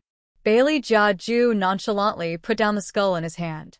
His thin lips slightly parted as he said, "Go and check if she still has any relatives in the human world. Why does she keep trying to make me leave the magical realm?" Fire Qilin frowned. Master Soul Power has been unstable recently. Once you leave the demon world, this will be exposed. Is this what the exorcising tribe is planning? We can't be sure if she's from the exorcising tribe. Beligaju stood up with a heavy look in his eyes. However, the exorcising tribe does have the intention to kill me. The sky gradually darkened. Before passing the tea to the lady in pink, he lowered his voice and said he should have noticed the exorcising tribe's intentions and is now investigating internally. You have to hurry up. The woman who came in with you has an unknown identity. He should be most suspicious of her. Think of a way to get yourself out of this. We'll cooperate with you. The lady in pink bit her lip and looked around. He has always been guarded. If we don't use some extreme methods, we won't be able to get into his good books. Find 2 damned servants to pretend to assassinate him. I'll try to block a sword for him. Assassinate him? The figure paused. I'm afraid he'll crush the sword before it even shows up. I'll look for that woman in a while. He should be here soon. Do it in front of that woman. There's no need to get close to him. It'll be fine as long as I'm the one who's going to pierce him. Is this really going to work? The figure couldn't help but wonder. The woman in pink nodded. Back in the human world, I saved his life. That's why he chose me during the exorcist tribe's sacrificial ceremony. In some ways, I do treat him differently. Since you're so confident, let's follow the plan. The figure looked at her and said, "And Feng, you mustn't be soft-hearted. Demons and devils are running rampant in the human world now. If we don't lure this man to the human world when his mana is at its lowest, even the divine exorcism seal won't have any effect on him. In that case, even if all the demons and devils in the world are imprisoned in hell, as long as he doesn't die, we can't be saved." And Feng clenched the white handkerchief in her hand and took the tea and snacks. Her eyes widened. I know. Don't worry. Since I've decided to come to the demon world, I won't be soft-hearted anymore. Creak. The door was pushed open and Xiao Kuei walked in excitedly. She didn't notice the extra servant and whispered in Anai Feng's ear, "Sister Anai, let me tell you something. That woman is in trouble now." Of all the things she said, she just had to bring His Majesty to the human world. I guess His Majesty's patience has been worn thin by her. He's sending people to investigate her. If they find out anything, she'll lose her life even if she doesn't die. Anai Feng's eyes flashed. She chuckled and said, "Let's go and see her." She came to the demon world alone without a companion. I'm afraid she wants to go out too. She didn't want to see anyone die. It would be best if she could send her away. Now, she needed to make use of this Hellion Vivian. However, she couldn't let her distract Beligaju too much. Xiao Kuei curled her lips and smiled. "All right, let's let that country bumpkin know the difference between us." And Foam didn't say anything this time. The two of them walked toward the place where Hellion Vivian was locked up. His Highness was very democratic when it came to raising his prey. He even set a time for Hellion Vivian to get some fresh air.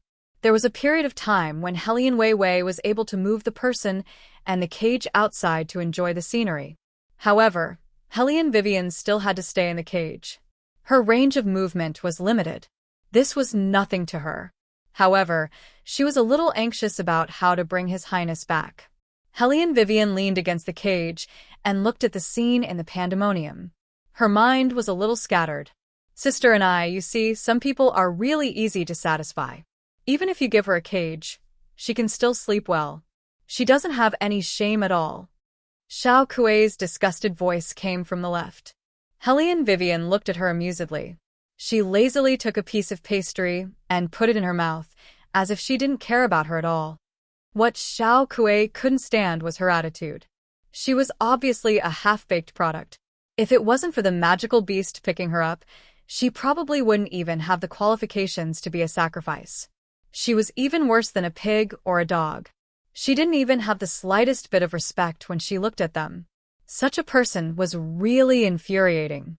"Xiao Kuei, what did I tell you before we came?" And Foam looked like she had a headache.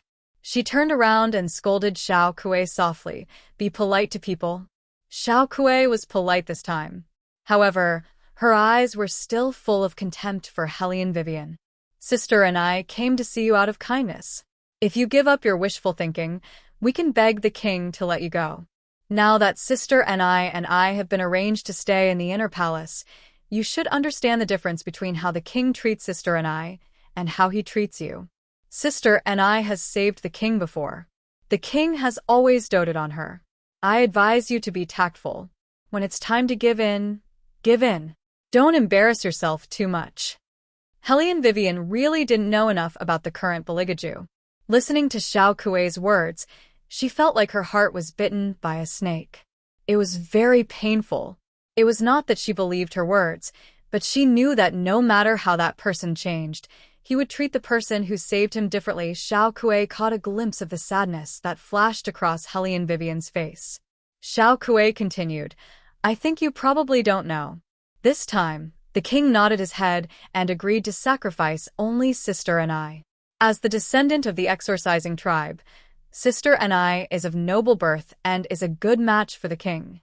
What about you? Other than being thick-skinned, what else do you have?" "The descendant of the exorcising tribe?" Hellion Wei Wei narrowed her eyes. She remembered that Yuan Ming had mentioned to her at the White Academy that the reason why the primordial spirit of the demon king who ruled the world was shattered and disappeared from the world was because of a woman from the exorcising tribe.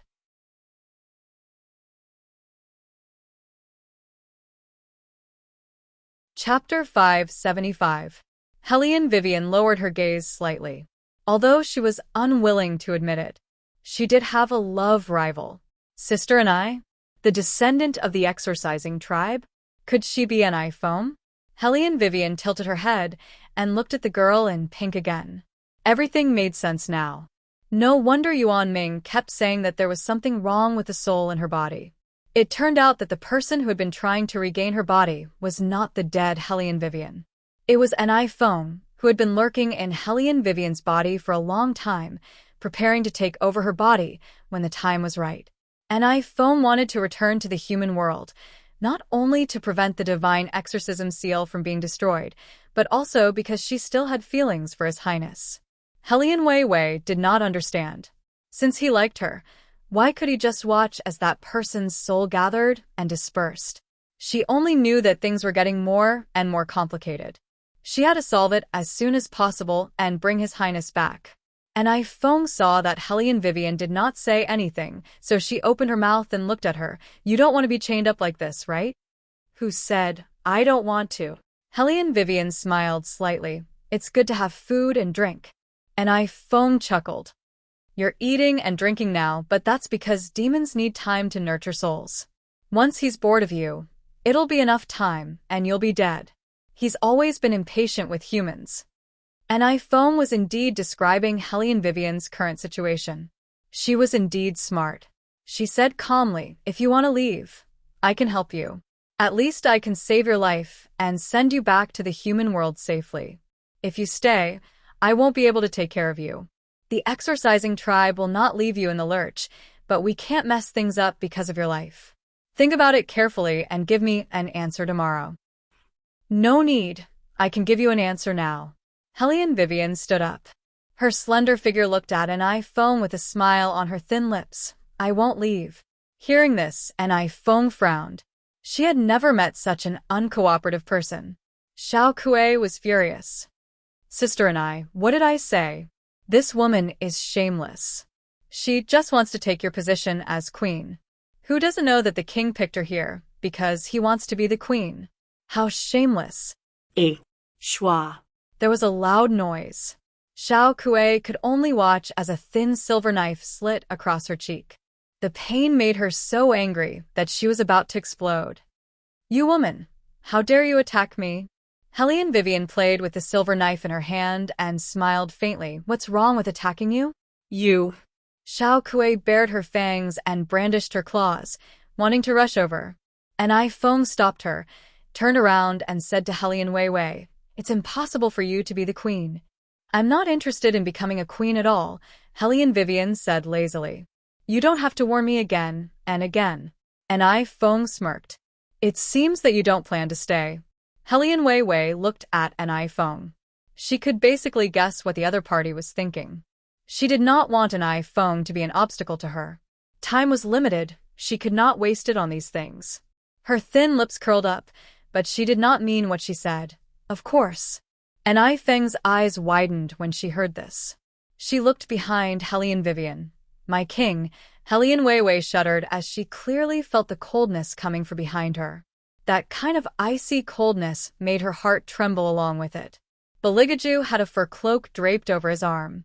The fur was made of the best fox fur and it was very warm.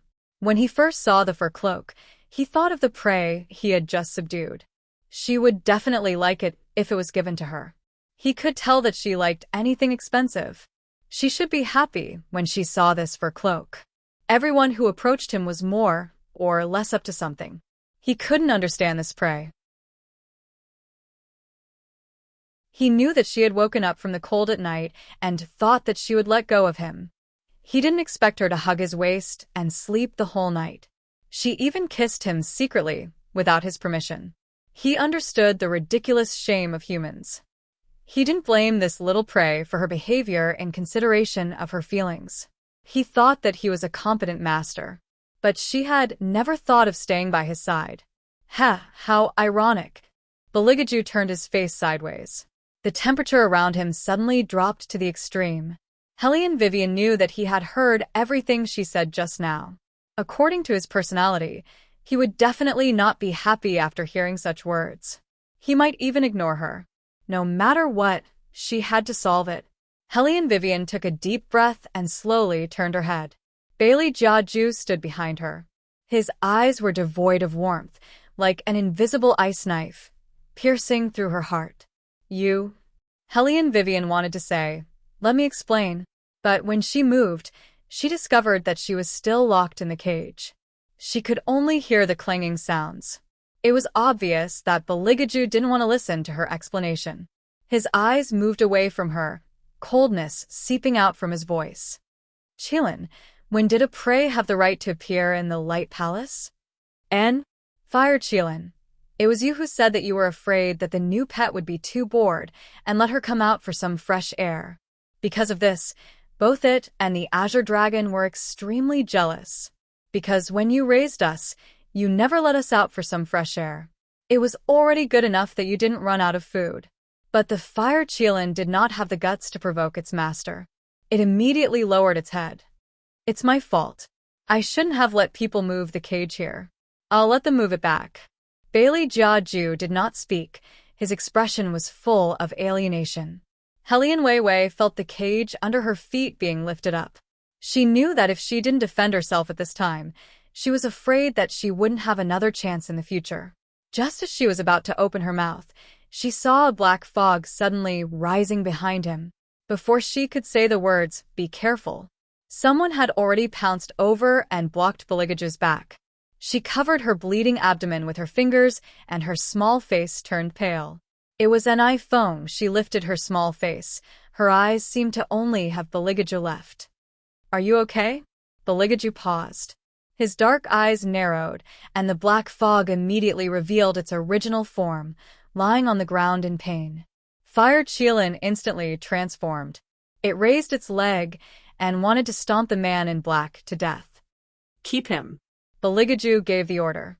His eyes had completely lost their warmth. He looked at Anai Feng again. Anai Feng smiled weakly at him. Helian Vivian looked at this scene and suddenly felt a little helpless. She looked mockingly at the iron chains that she had just broken free from.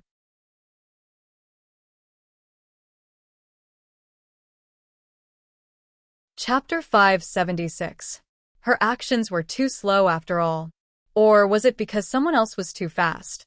Even at this time, Helian Vivian was still rational, but at the same time, she realized that she was not as strong as she thought. She watched as Anai Feng was escorted into the inner hall by the crowd. Beligaju also strolled away. Helian Vivian wanted to follow him. She no longer wanted to defend herself, but wanted to warn Beligaju to be careful. As soon as the black fog rose, Anai Feng rushed over. In terms of time, this was impossible. Unless Anai Feng already knew that there would be someone behind Beligaju. Helian Vivian did not know what was wrong with her, but at this time, her thoughts were clearer. It was probably because she understood the development of the whole situation from the beginning, otherwise, she would not have realized that there was something wrong.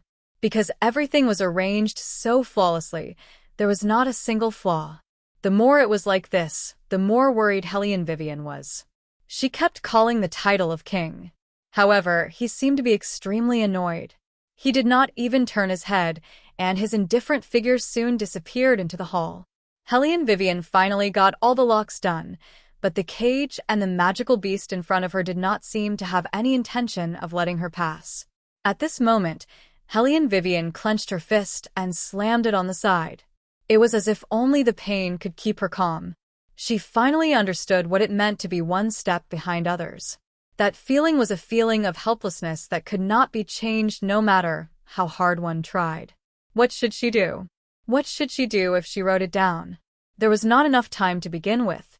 What else could she do to make Beligaju, who was a complete stranger to her, go back with her? For the second time, Helian Vivian tasted what it meant to be at a loss. The first time was when she found out that her father was cheating on her. Helian Vivian reached out to support her forehead. She could not give up like this, since she was able to chase after him at the White Academy. But here, she could do it too. Wasn't she just a slightly smarter love rival? She was a domineering CEO. She would study how to woo people later. Tomorrow, she would take down Beligaju. In the inner palace, Anai Feng was lying on the bed with a pale face. Her eyes were fixed on the indifferent man not far away, although he didn't carry her back personally. But things were already going according to her plan. Then, someone would push all the blame onto Helian Vivian. Everything fell into place. Anai Feng was still in pain. She gripped the blanket tightly. She had no choice but to come up with such a plan. It was because she was anxious. Everything had been going smoothly, but for some reason, Helian Vivian had appeared out of nowhere. For the sake of the world, She had no choice but to do so. Does it hurt? The man's voice was like poison mixed with honey, extremely pleasant to the ears, but deadly. And Iphone could not see through his thoughts because his eyes were too cold. She only said, "It hurts." She saw him smile, but there was no warmth in that smile, only his etiquette in front of others. Once again, she saw that man's indifference to everyone. She originally thought that she was the only one who could see his elegance. Later, she found out that it was just a trait of his as a demon. He was like that to everyone, just like now, he had not even touched her. However, as long as she could talk to him, it was an improvement. She believed that she had pulled him twice in a row. Once by accident, and once deliberately. She should make sure that he would never forget her again. After that, Beligaju did not say anything else. He left many people to take care of an iPhone and walked out of the room, returning to the Divine Light Basilica. Fire Qilin followed behind him respectfully. When it saw his cold eyes glancing in the direction just now, it immediately said, "Master, don't worry. There won't be any prey coming in and out of the Divine Light Basilica again, unless she willingly becomes your mount one day." Beligaju's gaze slowly turned toward it. His eyes were extremely cold. The surrounding air pressure seemed to have become very low all of a sudden. Fire Qilin froze and did not dare to breathe. Why was Master angry all of a sudden? "From today onwards, your dinner will start to increase in portion." Bailey Jiaju smiled. Fire Qilin, who was very familiar with him, definitely did not think that this was a good thing. It immediately said, "Master, my dinner is very good now. There's no need to increase the amount. There's really no need to increase the amount. You've worked so hard for me. How can I not reward you?" Beligaju said slowly, "I think you're tired of eating beef, so I might as well change it up. Every night, 100 kilograms of white radish. Don't come to see me if you can't finish it. You let just anyone into the Divine Light Basilica. I have to teach you a lesson." Fire Qilin was speechless. He was venting his anger. He was definitely venting his anger. In order to prevent its master from getting even angrier, Fire Qilin's claws quietly touched the fur coat on the sandalwood table, intending to get rid of it in private. It did not expect to be caught red-handed by Beligaju. His gaze was very cold. Fire Qilin straightened its back and said, "Master, Lady and I saved you. It's inevitable that she'll feel cold after losing too much blood. This coat looks very thick. It'll come in handy. You've become smarter." Beligaju curved his thin lips into a faint smile. Fire Qilin thought that this sounded like a compliment, but why did it feel like something was wrong? "Add another 10 kilograms of white radish for dinner." Beligaju sneered. When he looked at the coat, his eyes turned cold. "A reward for your intelligence." Fire Qilin cried. How could it not accept such a reward? Bailey Jiaju opened his mouth again, without the slightest ripple in his expression. "Add a few more quilts for the injured women's." "Yes." Fire Qilin breathed a sigh of relief. It was finally back to normal. Phew. The news of Ni phone blocking a sword for Beligaju quickly spread throughout the demon world. Although demons had no humanity, they were inexplicably righteous. When they saw an iPhone doing such a thing, they began to accept her from the bottom of their hearts. Hellion Vivian was not in a good situation. Probably because all the demonic beasts ran to Ni Feng's place to serve her, her dinner was considered to be cut off. Occasionally, she would hear the sound of footsteps passing by. They were all talking about how important Lady Ni was in the inner palace. Hellion Vivian looked at the wound on the back of her hand and felt a little tired. It felt like something was pressing down on her chest, making it hard for her to breathe. The pandemonium would be especially cold at night. After all, Hellion Weiwei was a human being. Coupled with the fact that she had not eaten dinner and her body was weak, she could not resist her body's instinct. She vaguely remembered the way Bailey Jiaju used to feed her in the past. She did not know how she fell asleep. Her whole body was curled up in the cage, like an injured little fox, exposing her most vulnerable part.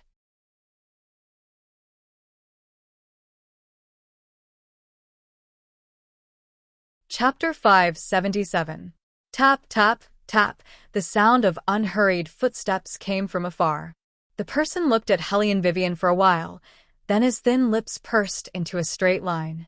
He bent down and reached out to pinch Hellion Vivian's face. Hellion Vivian was in a deep sleep, and the man had no aura at all, so it was inevitable that she couldn't feel it. If it was someone else, Hellion Vivian would have already woken up. Seeing her like this, the man narrowed his eyes. He waved his hand, and a pure white fur cloak fell on Hellion Vivian's body. Hellion Vivian felt warm, and her little mouth moved. She tilted her head and slept even more soundly.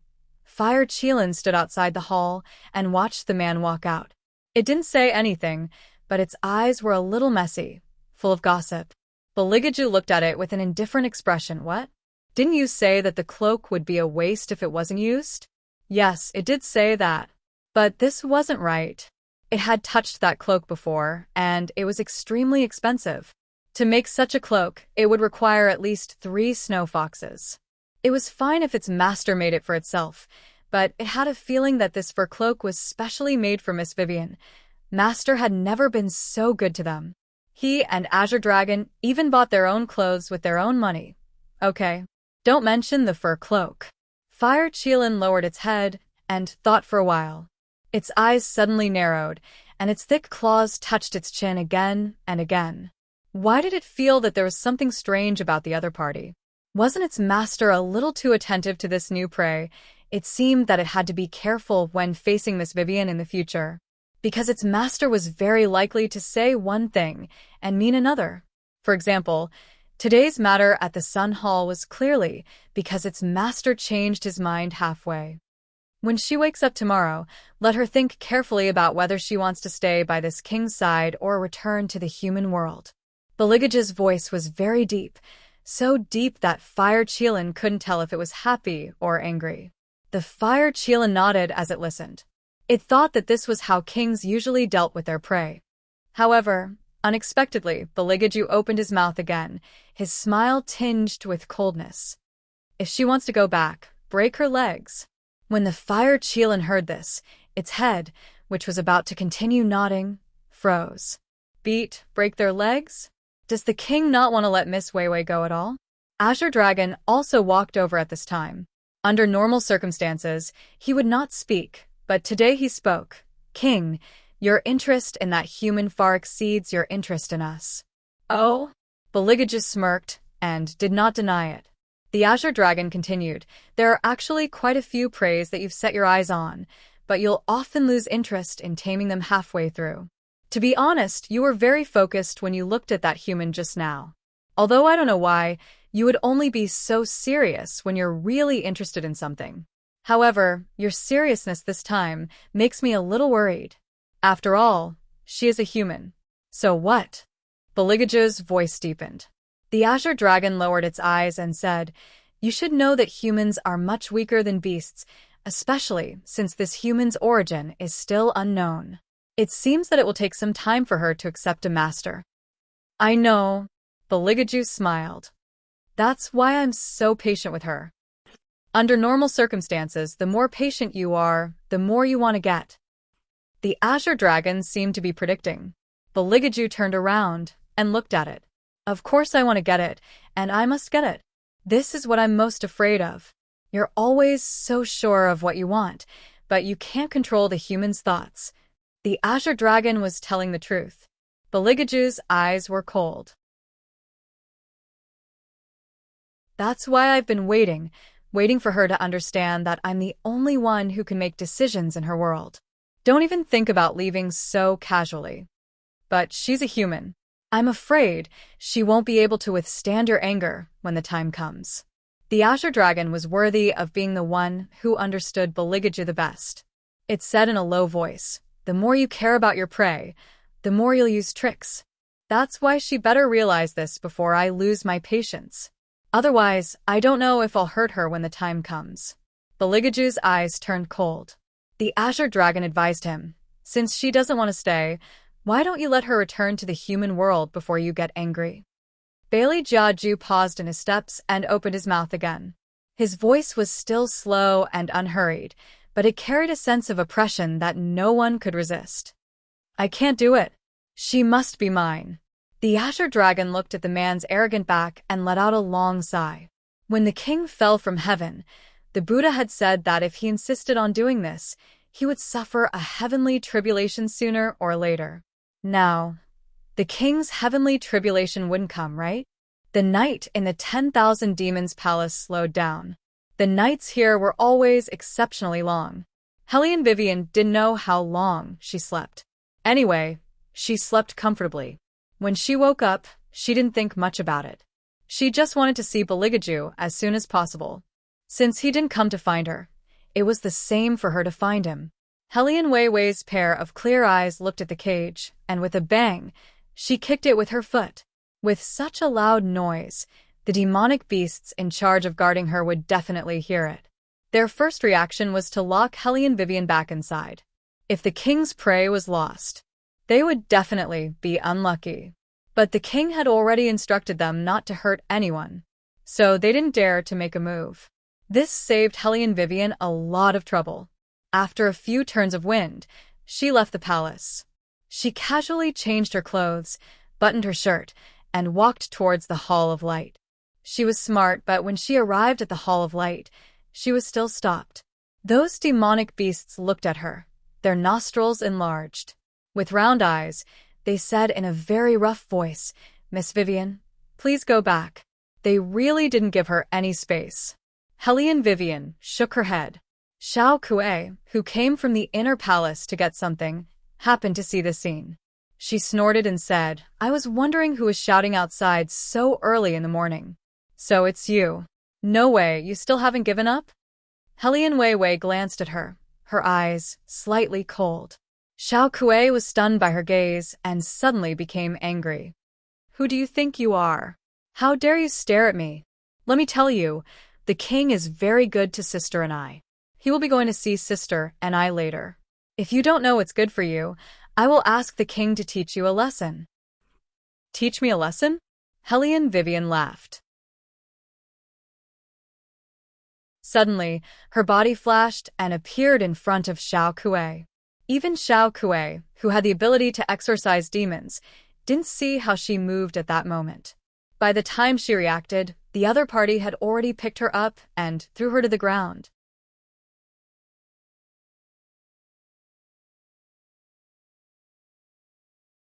Chapter 578. Bam! Xiao Kuei was dizzy from the fall. Blood flowed out from her nose and dripped onto the back of her hand. She was in a sorry state. She immediately went crazy and bared her fangs and brandished her claws in an attempt to retaliate. Hellion Vivian grabbed her wrist and said coldly, "Even if he wants to teach me a lesson, what does it have to do with you?" She kicked her again. Xiao Kuei's internal organs were in pain from the kick. Hellion Vivian did not show any mercy. Her character had never been one to restrain herself. Moreover, she did not expect Beligaju to take care of an iPhone. An iPhone was a smart person. If yesterday's incident did not happen, she would have the confidence to win.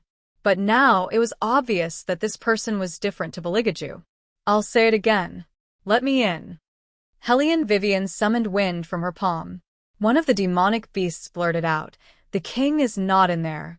It's useless for you to go in." "Not in theirs?" Hellion Vivian raised her eyebrows. "Then where is he?"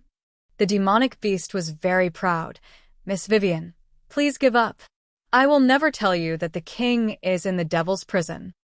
It was only for a moment. All the noises in the hall stopped. The other magical beast standing beside it, whose chest was originally straight, almost choked to death when it heard its words. Hellion Vivian rubbed her chin and laughed. "Devil's prison? Thank you. The demonic beast seemed to want to save the situation. But with Hellion Vivian's speed, she would not give it a chance to speak. She turned around and disappeared around the corner of the palace. What should we do?" The demonic beast was stunned. The other demonic beast dragged it over and shouted, "Why aren't you informing Boss Qilin? You're so stupid. What difference does it make if you have a brain? What about this woman?" The demonic beast was talking about Xiao Kuei, who was struggling on the ground. The other demonic beast patted her back with its paw. She won't die. Let's go first. All right. A magical beast's brain usually didn't work fast, and even its movements were slows. Xiao Kuei unwillingly looked at the backs of the two demonic beasts as they left. She wiped the blood from the corner of her mouth with the back of her hand, and a thick, killing intent flashed in her eyes. Damn, that hellion Vivian. What a slut. How dare he hurt her? Just you wait. She would definitely make her suffer a fate worse than death. She was going to tell elder sister, and I now. Are you saying that hellion Vivian has left the cage? And I foam stopped drinking the medicine. How dare she? Xiao Kuei wept and said, with that barbaric strength of hers, she even dared to hit me in front of a magical beast. What is there that she doesn't dare to do? She seems to have gone to find the king. And Ai Feng's eyes paused for a moment before she asked, what about the king? What did the king say? Elder sister and I, you're finally concerned about the king's reaction. Xiao Kuei pursed her lips. That woman didn't see the king. I heard from the demonic beasts that the king went to the devil's prison to interrogate the prisoner. However, looking at hellion Vivian's hasty manner, there's a high chance that she will ruin the king's plans again. When Enai Foam heard this, the corner of her mouth that was originally smiling sank again. However, this kind of thing was not urgent. Sooner or later, the imperial city would interrogate that prisoner. If they couldn't do it today, there was still tomorrow. However, Xiao Kuei's guess was right. Hellion Vivian had indeed blocked Beligaju's path before he entered the devil's prison. When Beligaju saw her, his eyes suddenly narrowed. Without turning his head, he said to the fire Qilin beside him, are all the demonic beasts in the pandemonium dead? How can they let a person walk around so casually? At that moment, everyone could feel the cold aura emanating from his body. It was so cold that hellion Vivian's scalp went numb. She looked up into those emotionless eyes and felt as if her heart was tightly clenched by something. Listen to me. What I said yesterday. Hellion Vivian wanted to say something. However, Beligaju acted as if she didn't exist and walked forward. It was as if he was not happy to see her here and was very tired of this matter. Hellion Vivian's fingers paused. She had never thought about what would happen if Beligaju hated her. That's right, who said that he would like her immediately when she appeared. This was not a dream, so it could not be done according to her wishes. Reality was often like this. If the clingy party did not realize it, then the annoyance would turn into disgust. When she thought of this, hellion Vivian's heart suddenly shrank and her footsteps also stopped. Beligaju walked in front of her and said in a cold voice, "What? You want this king to stand here and listen to your explanation?" Did that mean that he was willing to listen to her? Hellion Vivian immediately smiled and followed him. Beligaju's attitude was still very cold, but there was still a chance. As long as there was a chance, as a domineering president, she should grasp it at all times. Therefore, when the two of them passed by the Styx River, Hellion Vivian did not think and picked a bunch of datura flowers and handed them to Beligaju. Beligaju opened his eyes and did not take the flowers in her hand. Instead, he asked her, "Where's the cloak?" "What cloak?" Hellion Vivian kicked the door open as soon as she woke up. She was so focused on explaining to Beligaju that she did not notice any cloak. Beligaju looked at her deeply. For some reason, that look made Hellion Vivian feel very guilty, as if she had done something wrong to let him down. Suddenly, Beligaju looked at her and smiled. He reached out his gloved fingers and pinched her chin, as if he was pinching a domestic kitten. "Forget it. You should continue to stay in the cage. Maybe you will remember something after a few more days." Hellion Vivian. "So, you are smiling so beautifully just to lock me up better." What? "You don't like it?" Beligaju's originally faint smile lost its warmth, and the expression on his face became indifferent. "Or, do you want to go back to the human world? Anyway, you are not interested in choosing the Empress, right?" Hellion Vivian was speechless for a moment. "You can't say that." "Then what should I say?" Beligaju looked at her with a cold face. Hellion Vivian sighed. "Your Highness, can you not be so arrogant?" This time, Beligaju did not even bother to talk to her and turned to leave. Helly and Vivian quickly followed. What I mean is, you saw it too. If I really want to go back, that cage can't hold me at all. You reminded me. Bailey Jiaju chuckled and interrupted her, his eyes slightly cold. Sending two magical beasts to watch over you doesn't seem to have any effect. You should directly break your claws so that you can be at peace. Hellion Weiwei was depressed and called out his name without hesitation. Bailey Jiaju, can you listen to what I have to say before you speak? I'm obviously staying because of you, okay?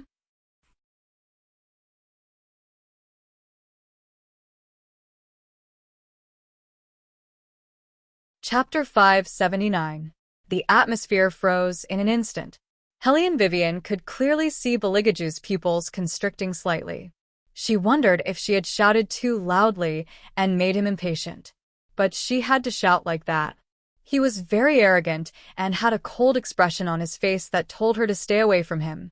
Of course, she had to finish her sentence quickly. Looking at the other party's silent expression and the obvious silence around them, Helly and Vivian couldn't help but clear her throat. So, is this a confession? The man finally spoke and looked at her casually. Confession? Helly and Vivian didn't want to argue with him at this time.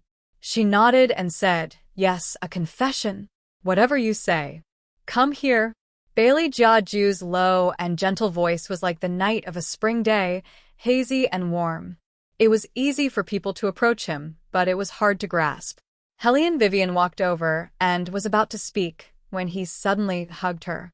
All of a sudden, she was pulled into his arms. Her nose was instantly filled with Bailey Jiaju's scent. Helly and Vivian could even hear the other party's heartbeat. It wasn't fast, but it was very strong.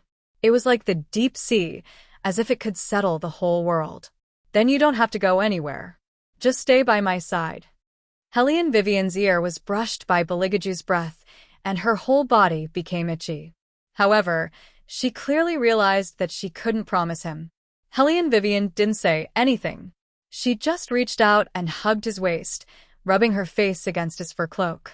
Beligaju didn't get the answer he wanted. This made the warm smile on his face turn cold again. However, it wasn't as cold as before. He just reached out and pushed Helly and Vivian away. His voice was faint. Did you not bathe yesterday? Bathe?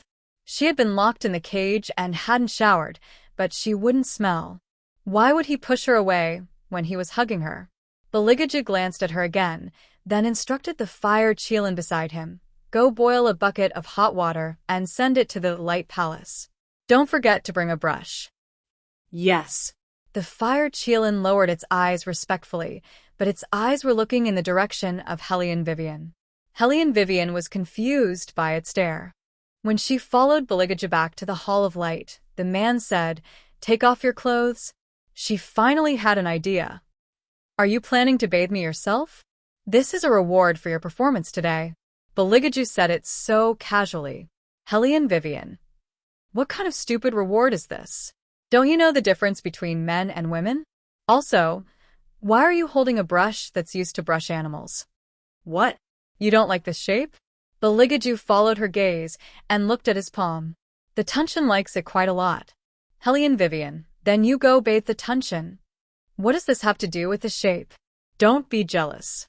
Beligaju patted her head as if he was comforting a pet. The Tunshin is still young. I've bathed it more often, but I'll take more time to accompany you in the future. Helly and Weiwei. Which eye of His Highness actually saw that she was jealous. Furthermore, why would she be jealous of a mythical beast? Take off your clothes now. After bathing, I'll take you out. As Beligaju spoke, he slowly took off the pure black gloves on his hands. Prey needed to be watched from time to time. She wouldn't always think of leaving. Helly and Vivian knew that once His Highness decided on something, there was no room for negotiation.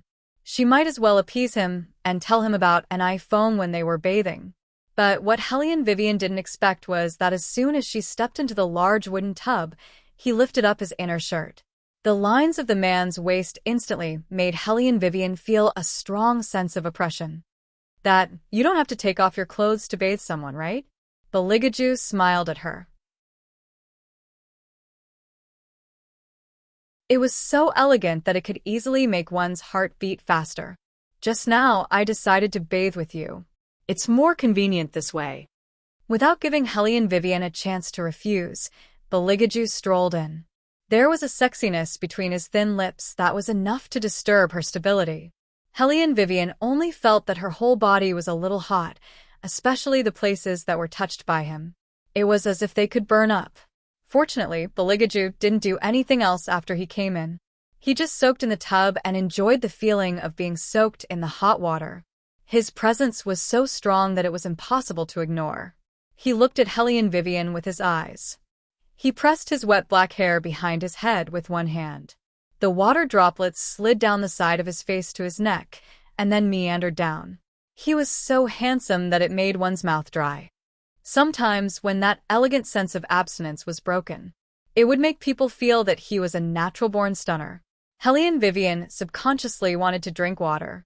In the past, when he dragged her into the hot spring, they always lingered to their heart's content. She also didn't notice that fatal attraction of his. Now, she actually felt that she couldn't escape. Hellion Vivian closed her eyes. When she opened them, she had already regained her clarity. She looked at Beligaju and tried to make her tone as calm as possible. Don't believe an iPhone about what happened yesterday. Bailey Jiaju's movements paused. This is your explanation? I know that she saved you before. She's different to you. If it were her, she wouldn't think of her savior in a bad way. Moreover, according to Xiao Kuei, an iPhone had saved Beligaju more than once. She must have been sincere before. However, she said, this time, she should be here to successfully set up the divine exorcism spell and then completely seal you in the underworld. Although I don't know why she had to come to the demon world to find you, her purpose of approaching you is definitely not simple. Beligaju laughed after hearing that, but there was no trace of warmth in his eyes. He looked up at her. What about you? Why did you approach me? I want you to come with me. Hellion Wei looked into his eyes, more serious than ever. Beligaju suddenly leaned over and pressed his thin lips against her ear. His voice was extremely cold. You're not smart at all. I've always been crushed by your intelligence in front of you, Hellion Vivian muttered. However, Beligaju's side profile softened. Since you don't know how to speak, then speak less. As soon as he finished speaking, he took the fur bathrobe beside him and wrapped her up. The way he wiped her hair was as if he was wiping the fur of an animal. Hellion Vivian wasn't sure if he believed her or not. However, he was exceptionally patient with her today. He said that he would take her out, and he really did. He didn't take her to the Temple of Light. Instead, he directly carried her out of the pandemonium and went to the demon world's recreational area without bringing a single beast.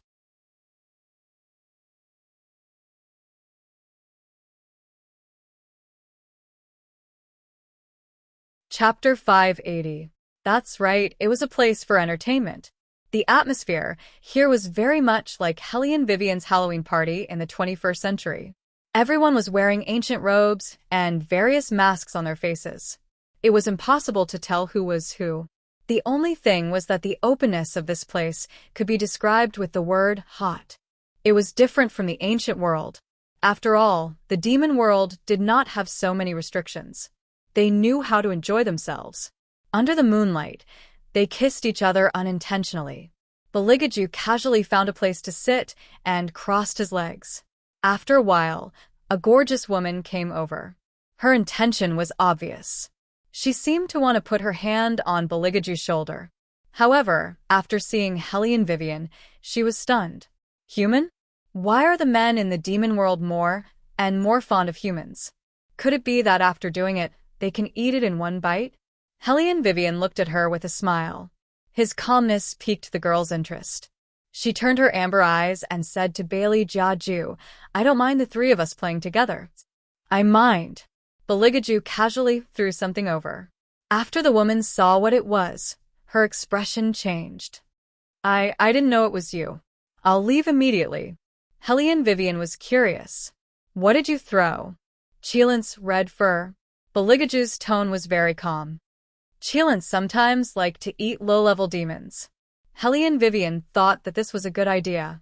Pretending to be his own mount, thinking about it carefully, if His Highness used his real identity to come to this place, no matter how cold he appeared, there would be women coming over. Pretending to be one of the 4 mythological beasts was the best way. However, using the Fire Cheelant's name to visit this entertainment place was a bit immoral.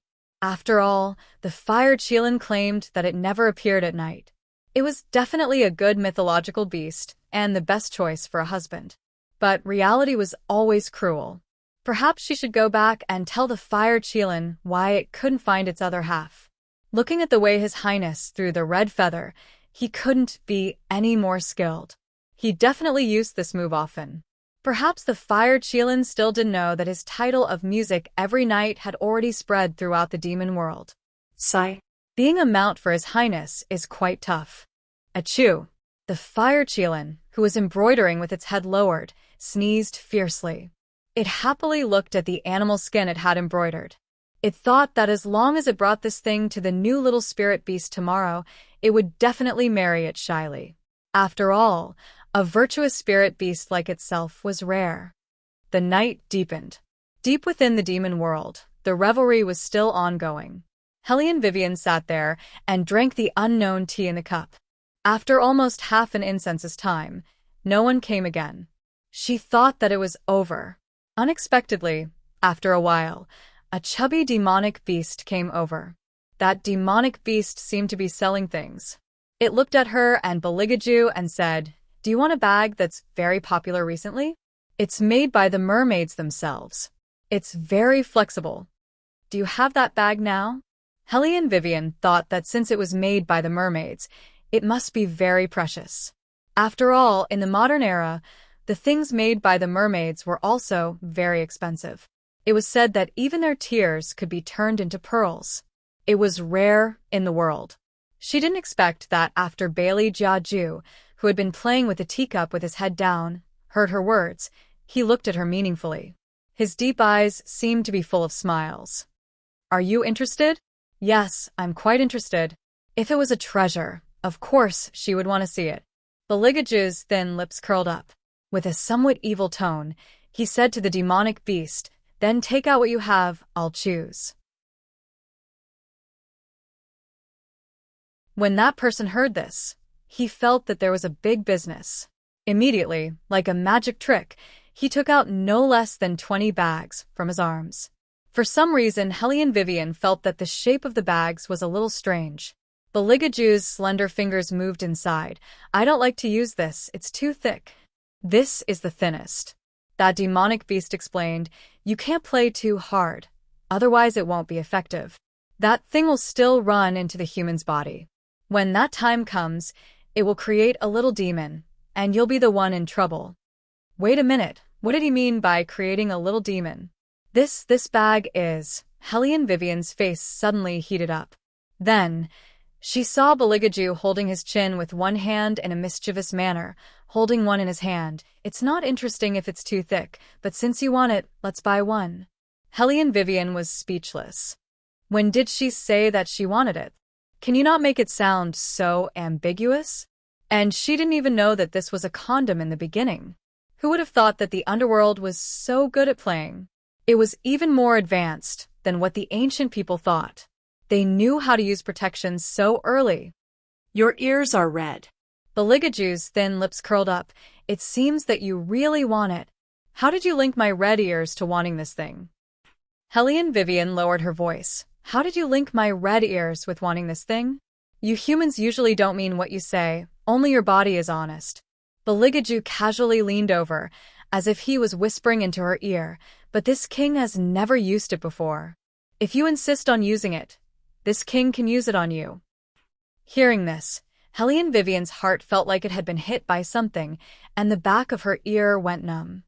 What did he mean by she insisted on using it? She was just curious. "Take one of each." Regardless of whether she said anything or not, Beligaju still paid the demonic beast's gold leaf and took a few bags over. The demonic beast took the money, and before it left, it muttered to itself, "I didn't expect women in the human world to be so passionate. Hellion Vivian was speechless. This feeling of being shot while lying down is so frustrating. You've completely misunderstood. The person who wants to buy is clearly a certain highness. Which one do you like? Beligaju didn't seem to have any intention of letting her go, and he leaned closer to Hellion Vivian. Green or blue? Or something thinner? Hellion Vivian took a deep breath, and her voice was indifferent. I don't like any of them. If she chose, a certain highness would definitely continue to tease her with this matter. He must have known from the beginning that she didn't understand anything, and just wanted to see her make a fool of herself. A certain highness's bad sense of humor had always been like this. Coincidentally, this king doesn't like it either. Bailey Jiaju's slender fingers slid down her arm to her waist, gently rubbing it. The corner of his mouth curved into a beautiful arc. It's too dirty. But if it's you, it shouldn't be too dirty.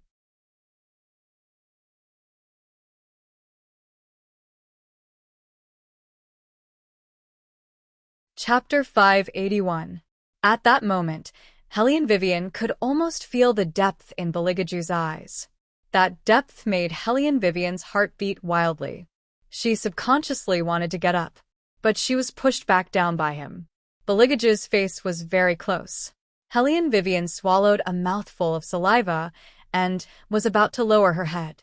But she was pulled up by him and pulled to a dark corner. Hellion Vivian looked up at Beligaju. Isn't it too dark here? It isn't. Beligaju leaned over and put his hands on the wall behind Hellion Vivian. That angle made Hellion Vivian's heart feel like it was about to split open. Do you know what this king wants to do when you are at a loss like this? Wow, what? Hellion Vivian's heart was lifted up by the other side again. Beligaju moved closer to her. The smile on his lips was enough to captivate all women. The tip of his nose was less than 3 centimeters away from Hellion Vivian. Her breath became his scent. I want to use all the bags I bought on you. That kind of ambiguous smile was brimming with the smell of male hormones. His ice-cold voice actually spoke such provocative words. Wei Wei's heart almost stopped. You shouldn't have seen these things before. It seems like they don't exist in the human world. Beligaju continued. Do you want this king to teach you? Hellion Vivian almost bit her tongue. No, I don't want to learn. Moreover, you haven't used them before, right? Are you questioning this king's ability? Beligaju raised the corners of his lips and revealed an evil smile. Then give it a try. Woo!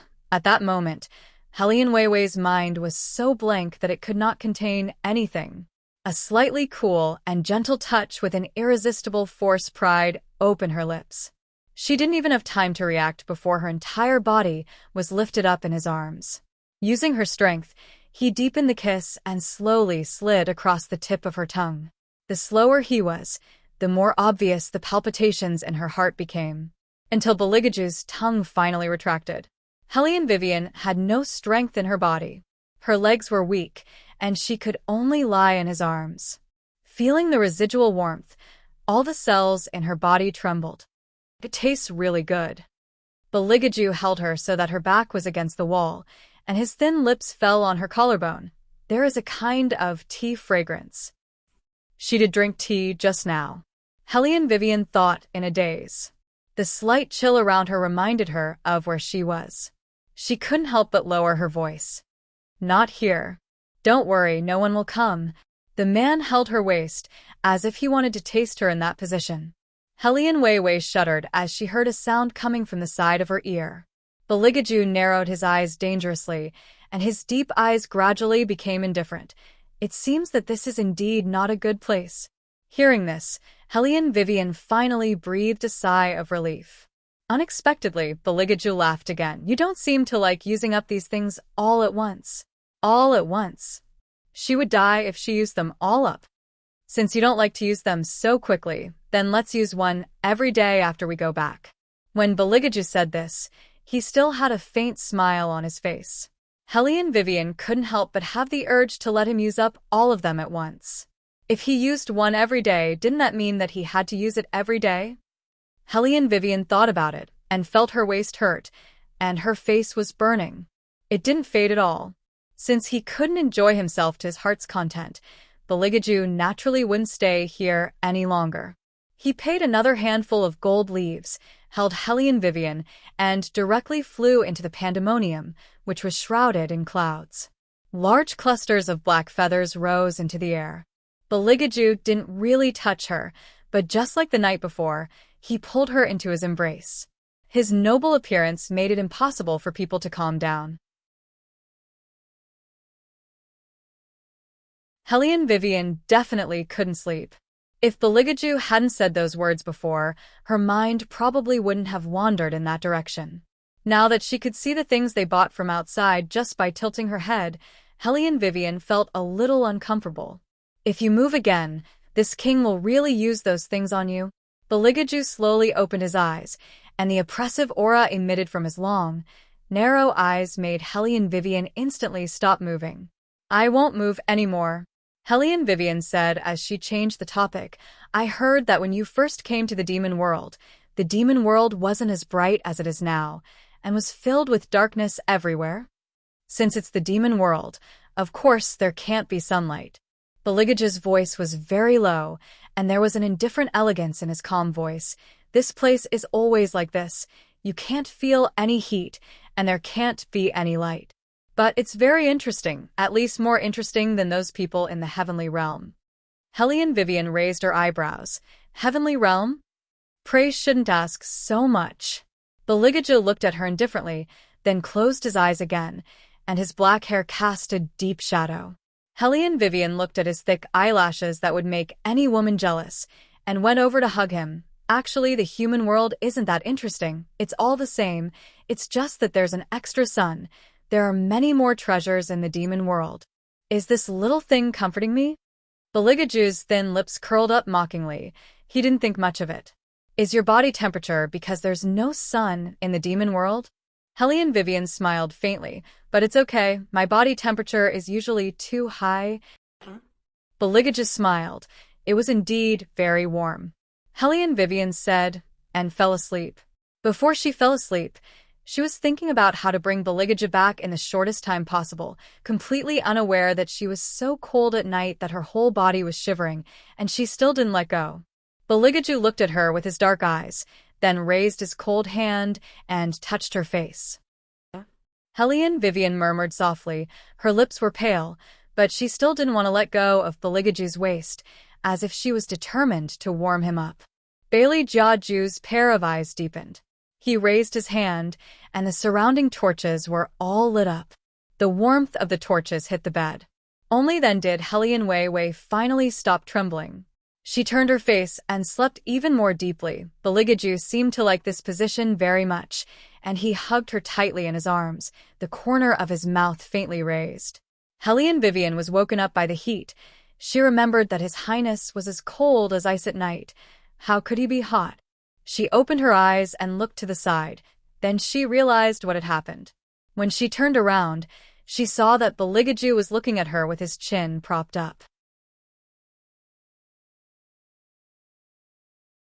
His black hair was a little messy, but he looked very relaxed. The corner of his mouth curved up, and his collar was tilted to one side.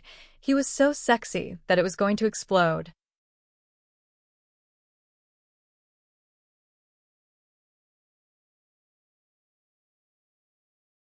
Chapter 582. Hellion Vivian couldn't help but lean over and kiss him. Beligaju paused for a moment, followed by a devilish smile. It seems that you like this king a lot. I already said that I like you. Hellion Vivian rubbed her uncomfortable stomach and smiled. But, can we discuss this later? I haven't eaten since yesterday, and now my stomach hurts a little. Beligaju's smile suddenly turned cold. You didn't eat yesterday? Yes. Won't you be locked in a cage? Hellion Vivian thought that he wouldn't forget so quickly, right? Beligaju's eyes darkened, but he didn't say anything else. Instead, he bent down and carried Hellion Vivian, draped his fur cloak over her, and ordered his subordinates to steam more than 10 baskets of meat buns. Hellion Vivian looked at the steaming meat buns helplessly, and the corner of her mouth twitched. She was being raised by the glutton of heaven again. Did he want to feed the pigs with so many meat buns? You don't like to eat? Beligaju naturally noticed her expression. Hellion Vivian shook her head. No, I'm not picky about food. The glutton of heaven loves meat buns the most. Beligage's side profile was elegant. If you don't like it, you can ask them to change it to something else. Hellion Vivian smiled. We'll eat this today, and change it tomorrow. The freshly steamed meat buns will definitely be delicious. As Hellion Vivian spoke, she reached into the steamer basket and took out a steaming meat bun, then extended it in front of Beligaju. For you, demons don't need to eat. Beligaju's expression was indifferent. All right. Hellion Vivian retracted her hand, and just as she was about to bite the meat bun, who knew that Beligaju, who said that he didn't need to eat, suddenly lowered his head and bit the meat bun on the other side. He was faster than her, and Hellion Vivian could even feel the tip of his tongue sweeping across her lips. Tastes good. Beligaju smiled meaningfully. Fire Qilin watched from the side and silently raised its head to look at the ceiling. When did its master have a new hobby of teasing its prey? This was too perverted. However, Fire Qilin didn't know that last night, Beligaju did something even more unexpected, and that was to bring the bag back to the pandemonium. That. Master, what's that in your hand? Of course the Fire Qilin recognized that thing, but why did it feel so out of place when it was being held by its master? Didn't he hate that kind of thing the most? Beligaju curved his thin lips and didn't answer its question. Instead, he turned to Azure Dragon and said, "It's said that human women value their chastity very much." The smart Azure Dragon had basically figured out what his master was thinking. He nodded and said in a deep voice, "In the human world, only on the day of marriage, women will give away their chastity. Once a man becomes their man, they will be devoted to him and will not think about anything else. Unless there is a man in the woman's heart that she deeply loves, otherwise, the marriage contract and chastity are enough to make them stay. It's fine as long as they can stay." Beligaju pinched the bag and said, "Go to the human world and ask around. See how the weddings there are." Yes. Azure Dragon and Fire Qilin respectfully retreated, but their hearts weren't as calm as they looked. They had followed their master for at least 100 years. Ever since the day the demon world was established, they had never seen their master interested in any woman. They thought that they would never see their master marry anyone in this lifetime, and that he was destined to be single for the rest of his life. They didn't expect him to have the idea of getting married, however. Their master had always been unscrupulous when it came to his prey. If he wanted to keep Miss Weiwei in the demon world, it wasn't impossible for him to do this.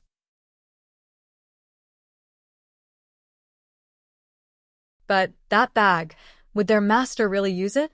As a divine beast that had never experienced it before, Fire Qilin felt too shy.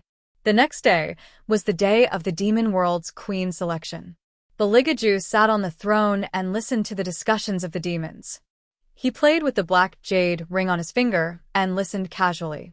His left hand lazily supported the side of his face, and he didn't say anything. Xiao Kuei was very well informed. After hearing about this, she went back and told Anai Feng, "Sister Anai, did you hear? From today onwards, the queen selection will begin. I heard from the demons that those who aren't chosen will be sent away. Sister Anai, do you want to leave?" Anai Feng's hand that was drinking medicine paused. "Those who weren't chosen will be sent away?" No, she couldn't leave. "Xiao Kuei, go and find out what the king has been doing recently." Anai Feng always felt that some people were too cold. Although they were nice to her, they never showed their faces. Xiao Kuei bit her thin lips and said, "Sister Anai, after the incident at the Divine Light Basilica, I can't go there anymore." Hearing this, Anai Feng slowly tightened her grip on the quilt. How did things become like this? Could it be that the king hasn't been to the prison? Let's wait a little longer. There's still time anyway. The one who felt that time was pressing was Hellion Vivian. Sometimes, when she saw Beligaju bathing her, she even wanted to use some kind of drug to knock him out and kidnap him back to the human world. But thinking about it carefully, this idea was too stupid. A person like His Highness would probably know what she wanted to do before she even made a move. What's this? Hellion Vivian watched as he reached out and took out a pure black object. It seemed like he was measuring her size. Beligaju's voice was very calm. He only said 2 words, Empress Crown. Hellion Vivian finally noticed that the pure black object was inlaid with black gemstones and demon feathers. They were put together in large clusters and emitted a unique, elegant aura. Empress Crown? Does he want me to be his demon queen? If this happened on a normal day, Hellion Vivian would definitely be very happy. But now, the moment she saw the Empress Crown, the Fire Cheelan's calm and distant voice suddenly appeared in her mind, as if it came from another world. Don't wear it. You will be trapped in the demon world for the rest of your life. Trapped in the demon world for the rest of my life? Then wouldn't I never be able to go back? Hellion Vivian's face turned pale. Without thinking, she hit the Empress Crown that Beligaju was about to hand to the ground. Slap. Perhaps it was because the hall was too quiet that the sound was particularly crisp and ear-piercing. The Empress Crown fell on the spotless black marble. The gemstones inlaid in it reflected a cold light. Hellion Vivian didn't need to look to know that Beligaju's expression was not good. Her neck was cold. She could clearly feel the chill coming from that person's body.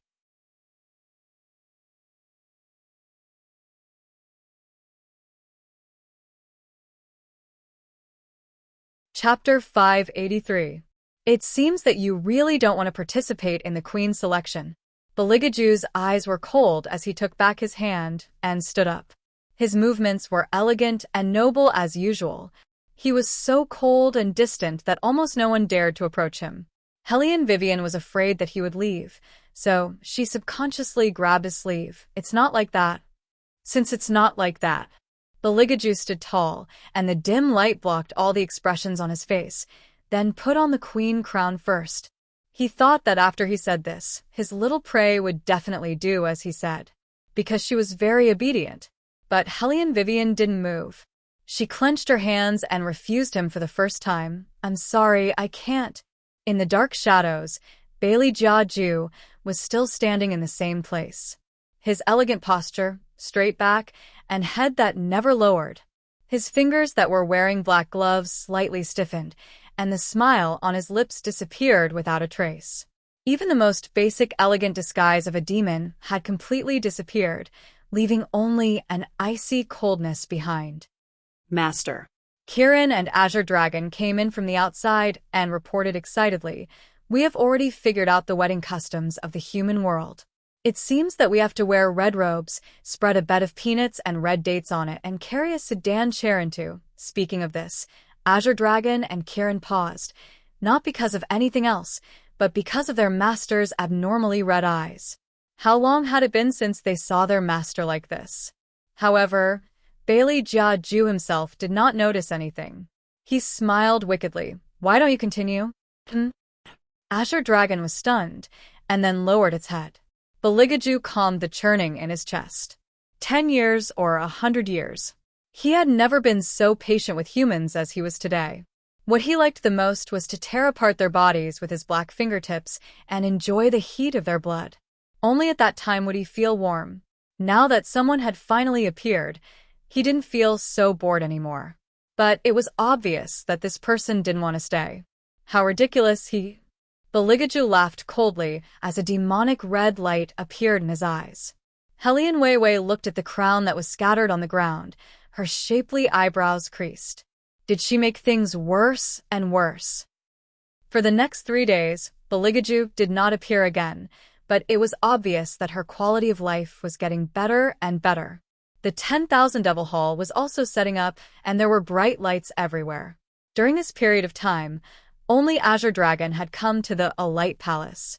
His voice was very faint, but the meaning he expressed was very clear. The Demon Queen's crown was personally made by the Demon King. It is the same for every Demon King.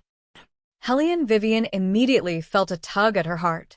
Her eyes fell on the crown that was obviously broken. She closed her eyes and thought for a moment before making a difficult decision. However, at this time, Beligaju was busy dealing with the traitor because someone in the prison was trying to escape. The prison of the demon world had always been indestructible, so of course, the people who tried to escape would not have a good ending. Beligaju walked over unhurriedly and looked down at the black-clothed man who was pressed to the ground by the demonic beasts.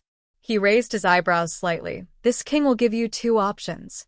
One is to tell this king who is your spy in the 10,000 Devil Hall, and this king will send you back to the human world. 2. If you don't say anything, this king can make you suffer a fate worse than death. The black-clothed man originally did not want to escape, but he was anxious because there was no news of the divine exorcist seal. Now, in order to get out, he could only use the second option. He lowered his eyes and said with a voice filled with pain, "Some time ago, when the demonic beasts passed by the exorcist temple, they picked up a woman. Instead of saying that she is my spy, it would be better to say that her main mission is to bring you to the human world." Bailey Jiaju smiled, but that smile didn't reach his eyes. "Do you think that if you say that, I will believe you? She is just an ordinary human, not a member of the exorcist temple." "Indeed, she is not a member of our exorcist temple, but she has always loved Senior Jing. She is willing to do anything for the exorcist temple because Senior Jing once said that as long as she can protect your designated sacrifice and bring you to the human world, he will take her as his wife." The black-clothed man pressed his arm painfully, but he could barely resist Baligaju's piercing gaze. Baligaju looked at the towering tree not far away and did not raise his head. He said faintly, "Even if this king is lured to the human world, you people from the exorcist temple cannot do anything to this king." That was true in the past, but we received news that the divine beast Tunshin by your side is undergoing a heavenly tribulation. It is impossible for it to appear in the near future. If you are unable to gather a few divine beasts, your magic power will obviously weaken. Baligaju did not want to continue listening. He curved his thin lips and said with a hint of ridicule, "So that's the case? No wonder she did not want to be his empress, but wanted to bring him to the human world time and time again. She even inquired about the Tunshin. It turned out that all of this was just because she loved another man. Hee. Human feelings are really stupid." Baligaju smiled. His fingers hidden under his long sleeves could not help but clench so tightly that his knuckles turned white. The fire Qilin stood beside him and cried out in alarm, "Master, your hands." Bailey Jiaju followed its line of sight and looked over, as if he didn't see that his own finger was bleeding. His expression was very indifferent and cold. There was not a trace of fluctuation in the tone of his voice when he ordered, "Kill him." "You." The black-clothed man's eyes suddenly shook. "Didn't you say that you will let me go, if I confess?" Bailey Jiaju put his finger between his lips and licked the bloodstains on it. His demonic nature was like that of Satan who walked out from the darkness. "You even believe in the words of the devil. You're really so stupid that it's annoying." Swish. Blood fell like flower petals in full bloom. Baligaju walked on the blood-stained road and stepped into the light palace that he had avoided for the past few days. His elegant black figure was particularly dazzling in the sea of roses. Initially, Helian Weiwei was still thinking of an excuse to meet Bailey Jiaju. Now that she saw him suddenly appear in front of her, her whole body heaved a sigh of relief. She strode over and held his hand. What she didn't expect was that the man didn't even look at her and pulled out his arm. His lips and teeth were cold, but there was a seductive smile. "Do you really want me to go to the human world with you?" Helian Vivian looked at the hand that was thrown away and subconsciously nodded. "Good, very good." Baligaju curved his thin lips, but that smile was cold in his eyes. He turned around and ordered the demon beast beside him, "Someone come, send Miss Vivian out of the demon world."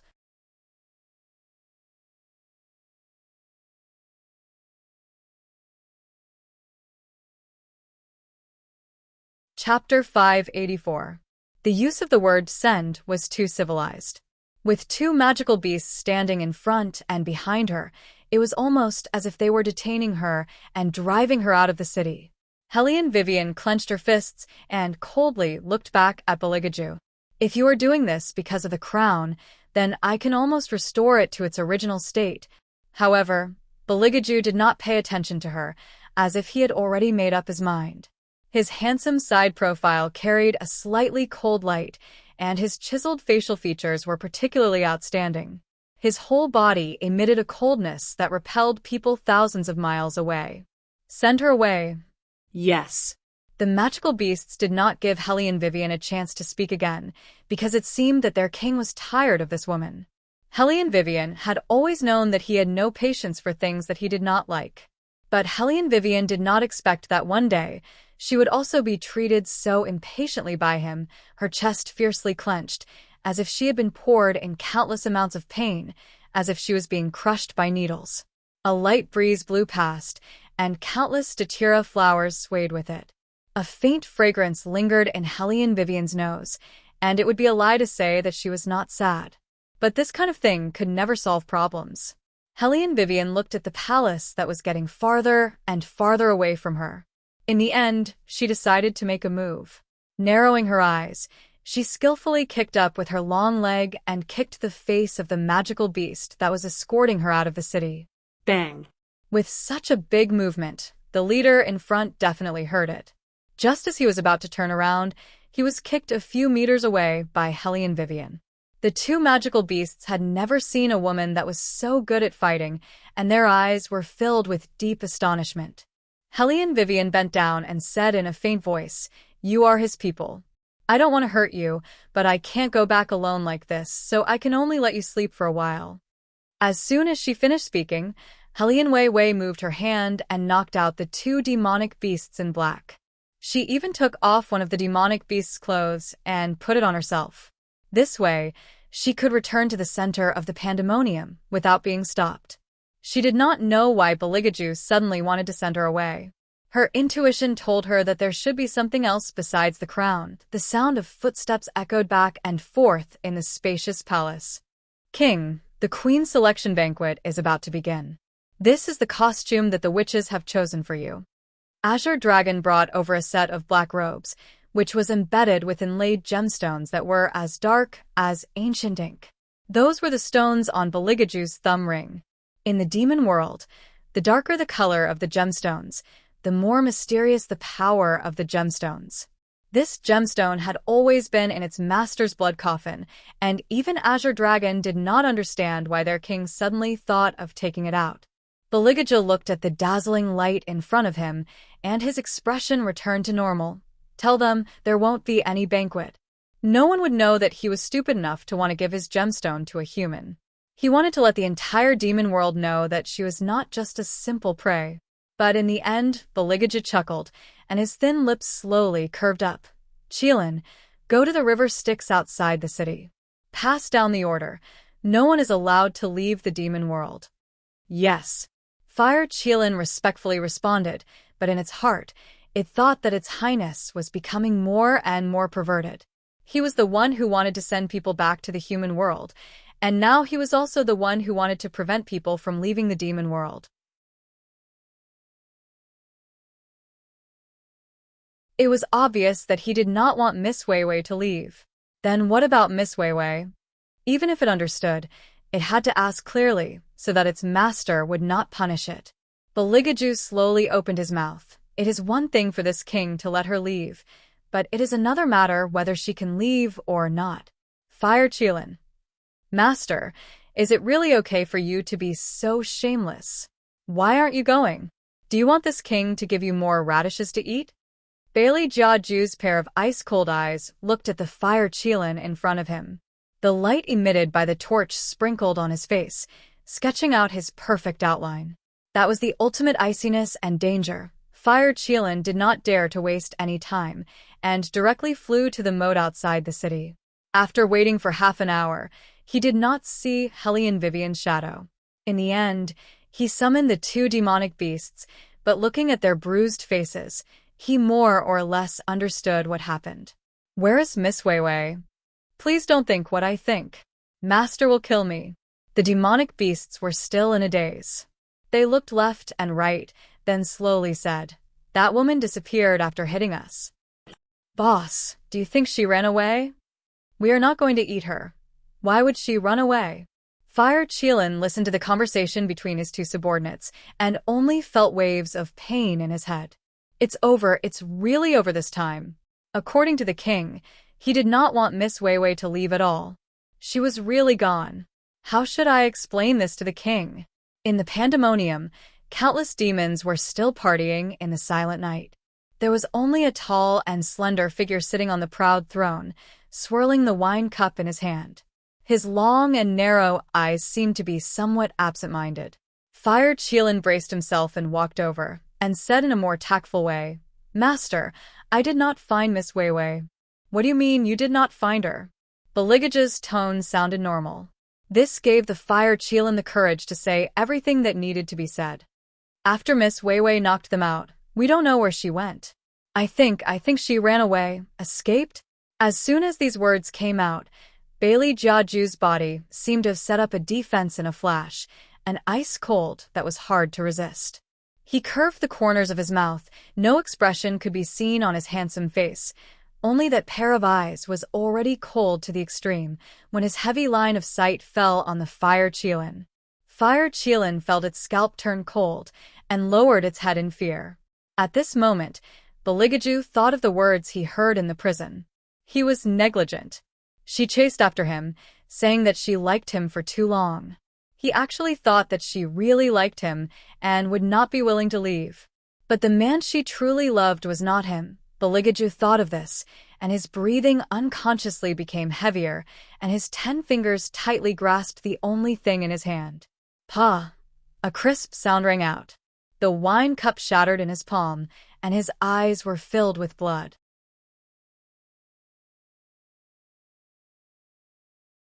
Fire Qilin panicked, but did not dare to approach the angry man.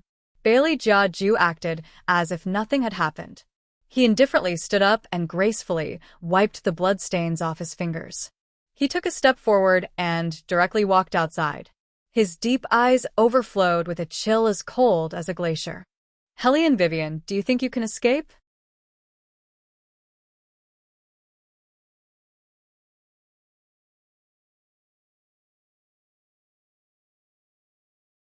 Chapter 585.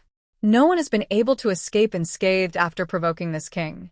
In the 10,000 Demons Palace, countless demons looked up at the corner of the fluttering cape. The vibration from the blood seemed to be able to burst out from the blood vessels. It was so hot that it could almost burn the heart. They looked at each other in the swaying main hall.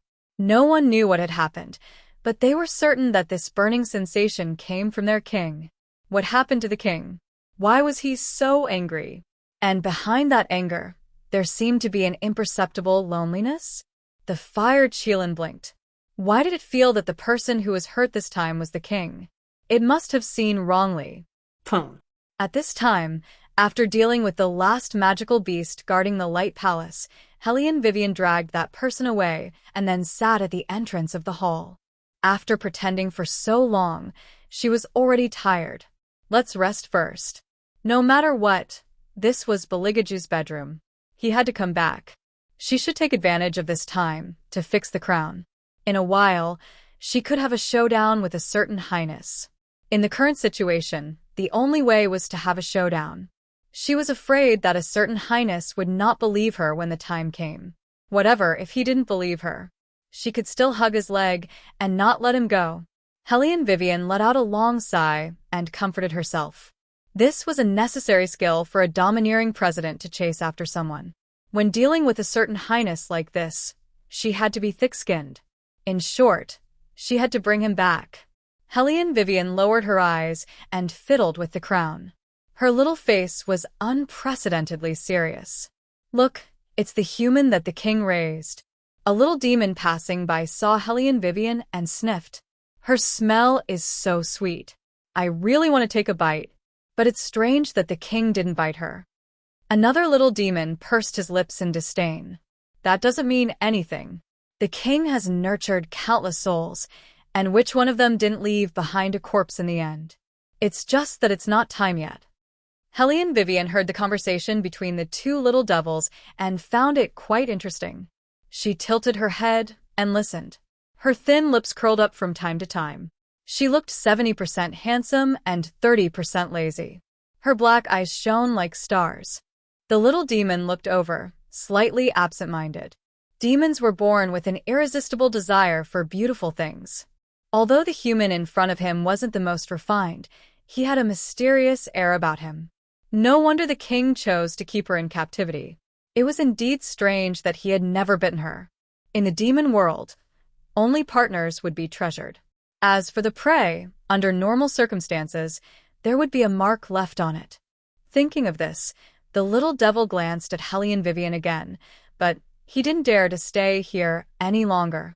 It was said that the king was in a very bad mood today. They had to steal the pastries here and leave quickly. Otherwise, they would be ordered around by the king.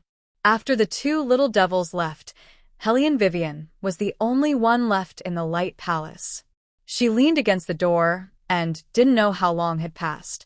Beligaju walked in from outside. When he saw the little head, his eyes narrowed and his footsteps also stopped. The fire Qilin behind him was originally very tense. Now that it saw Hellion Vivian, it immediately let out a sigh of relief. So the Miss Vivian they had been looking for the whole day was here. Wait a minute. Didn't she escape? Why did she come back? No matter what, it was fine as long as she came back.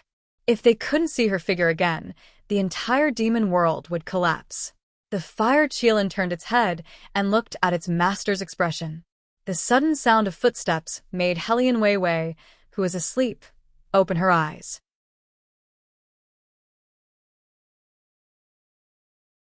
She looked up and saw Bailey Jiaju standing in front of her, wearing a cloak.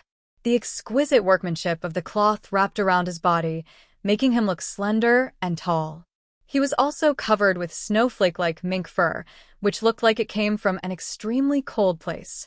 The most eye-catching thing was the pair of black suede gloves on his hands. They looked as if they were tailor-made, fitting and exquisite on his fingers, as elegant as his second layer of skin. Hellion Vivian didn't think, and directly reached out to hug his long legs. The fire Qilin was speechless. Beligaju didn't understand what she was doing. He lowered his eyes and saw that she had grabbed a mark on his robe. His voice was cold. Let go? No way. She didn't say anything and he was already angry. Hellion Vivian raised the corner of her eyes and insisted on not letting go. Beligaju's face was surrounded by the moonlight, looking noble and elegant. His eyes looked like an amber lake, unfathomable. I'll say it again, let go. Hellion Vivian didn't let go. According to His Highness' character, if he didn't like it, he would definitely shake her off. He didn't shake her off, so there was still hope. At this moment, a clear sneer came from not far away. Big sister and I, look, some people are praising her too much by saying that she is thick-skinned. His Majesty has already told her to let go, yet she is still clinging on to him and not letting go. Hellion Vivian couldn't be more familiar with Xiao Kuei's voice. She turned her head, and the coldness in her eyes made Xiao Kuei, who was talking just a moment ago, shiver. As if aware of the discord between the two, an iPhone glanced at Xiao Kuei. Don't talk nonsense. I'm not talking nonsense. Xiao Kuei felt that her chance had finally come. Usually, when she confronted this bitch, the king wasn't around. Now it was obvious that the king hated her to the core. With an iPhone around, she didn't believe that she couldn't kill Hellion Vivian. She's a wild woman from God knows where, clinging onto the king. Xiao Kuei's eyes were full of mockery.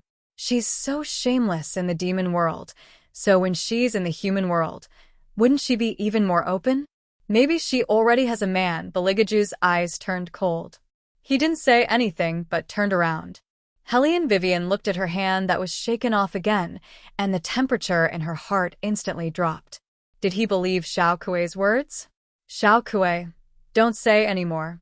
An iPhone reached out and pulled Xiao Kuei back. She gave her a warning look. This is Miss Vivian's own business. Don't talk too much. Xiao Kuei saw that Beligaju was looking at her, so she didn't listen to Anai Feng's words. It was harder to distinguish between the truth and lies. Sister Anai, how can I talk too much? When Hellion Vivian was picked up, her clothes were clearly disheveled. Maybe she was thrown there after having sex with the disciple of the exorcist temple. You know a lot. This sentence was said by Beligaju.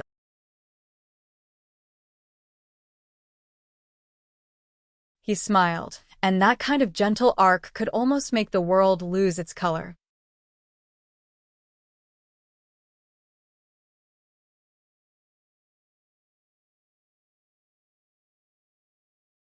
Chapter 586. Xiao Kuei's face turned red in an instant. She said shyly, "I'm also worried that the king will be deceived by this two-faced woman." Hearing this, Bailey Jiaju strolled towards her. His posture was so graceful that it could only appear in a comic book. Large clusters of black feathers fluttered down from his body. There was no longer a cynical smile on his face. His handsome and cold face was faintly discernible and bewitching. Xiao Kuei's face turned redder and redder. Her heart was beating non-stop. However, at this point, Bailey Jiaju seemed to have thought of something and paced back again. Helian Weiwei was still immersed in her own little disappointment and appeared a little listless. When she saw him walking back, she puzzledly raised her eyebrows. No one would have thought that Beligaju would bend down and cover her eyes with his hands. He said in a low and pleasant voice, "Close your eyes." "Close my eyes? Why? Are you going to do something wrong to me?" This was Hellion Vivian's first reaction. After all, she felt that a certain highness' current behavior did not seem like he had forgiven her. Beligaju did not forgive her, but if you see me kill someone, I will be very troubled. So you better close your eyes. Who are you going to kill? Me? Hellion Vivian felt like she was being hypnotized. The man's voice was like sand slowly flowing through her ears, with indescribable enchantment. Beligaju did not deny it. He only glanced at the crown in her hand. Then, "Are you going to close your eyes or not?" Hellion Vivian narrowed her eyes. "I don't look good when I die. You better think about it again." Beligaju looked at her and said indifferently, "It will be done soon. Don't open your eyes." The surroundings fell into darkness. Hellion Vivian did not nod or shake her head. Xiao Kuei, on the other hand, had a look of schadenfreude on her face. This bitch was finally going to die. What could be more delightful than this? However, what she did not expect was that the man's target was her. She didn't even have time to see his movements clearly before she heard the sound of her collarbone being crushed. Then came the pain of her tongue being cut open. That kind of bone-piercing pain made her scream with all her might. However, the man did not stop because of this. Instead, he curled his thin lips and shattered her left leg bit by bit.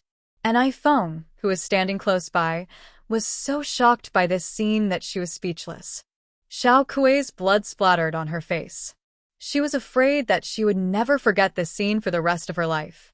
She watched as the people she was familiar with slowly turned into a bloody mess in front of her. Only then did she realize how terrifying the man in front of her was. It was so terrifying that she felt an unprecedented chill from the bottom of her heart. He was indeed a devil. A real and scrupulous devil. Hellion Vivian, who had her eyes closed, did not know what had happened. That was because the action of closing her eyes in Beligaju just now was not that simple. That was the demon's hint. Once it was given, it would cause a person to temporarily lose their 5 senses. Of course, except for their sight. Hellion Vivian's hearing was also affected to a certain extent. Just as she was wondering why she couldn't even sneak a peek, Lin Mingya said, "You're right." On the other side, Bailey Jiaju had paralyzed Xiao Kuei, but he did not let her die. He just casually ordered the person beside him, "Send her to the 5th prison. Those magical beasts should be hungry by now." Yes. Fire Qilin glanced at the clueless Hellion Vivian. Sure enough, the king treated Miss Hellion Vivian differently. This was the first time that the king cared about who saw it when he attacked. It looked at Miss Ni, who was standing on the other side. She could not stand it anymore and started to vomit. Sigh, how pitiful.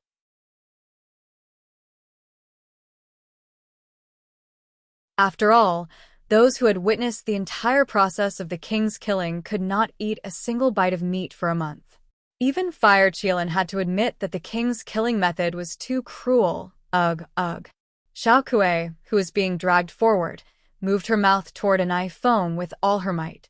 She could not say anything now. She was in so much pain that she broke out in cold sweat. She just wanted an iPhone to save her life. And Foam wanted to save her too. Her face was so pale that it was almost drained of blood. King, Miss the king usually does not change his decision under normal circumstances.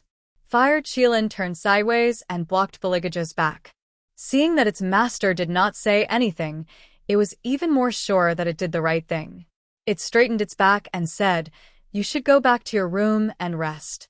After all, you are still injured." Fire Qilin's words cut off Xiao Kuei's thoughts. In the end, she still did not understand why she would die. However, that did not mean that Feng did not understand. That person treated Hellion Vivian very differently. Feng's fingers stiffened. She looked at Fire Qilin in front of her and forced herself to speak. "Xiao Kuei is my sister after all. I can't change the king's decision, but I must leave her body intact." "Of course. After all, you saved the king. We will leave her body intact." Fire Qilin turned around and looked at its master. It was obvious that the king's mind was no longer on this matter. Feng knew that this was the best ending.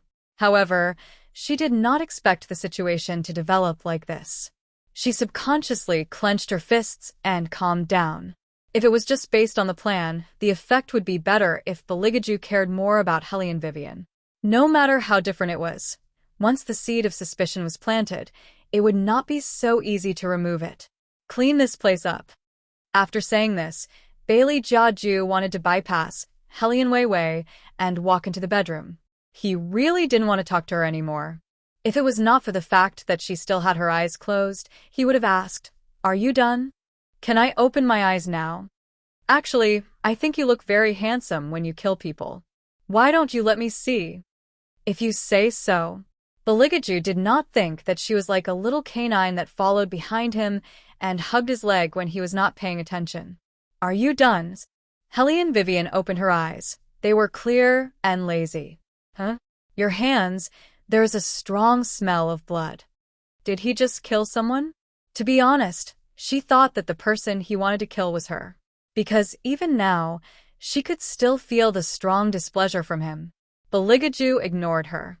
Hellion Vivian thought for a while, then raised the crown in her hand. "I fixed it. Do you think this king will want an old thing?" Beligaja's voice was very cold. Hellion Vivian froze. She felt that the crown in her hand was thousands of kilograms heavy. It was so heavy that she could not breathe.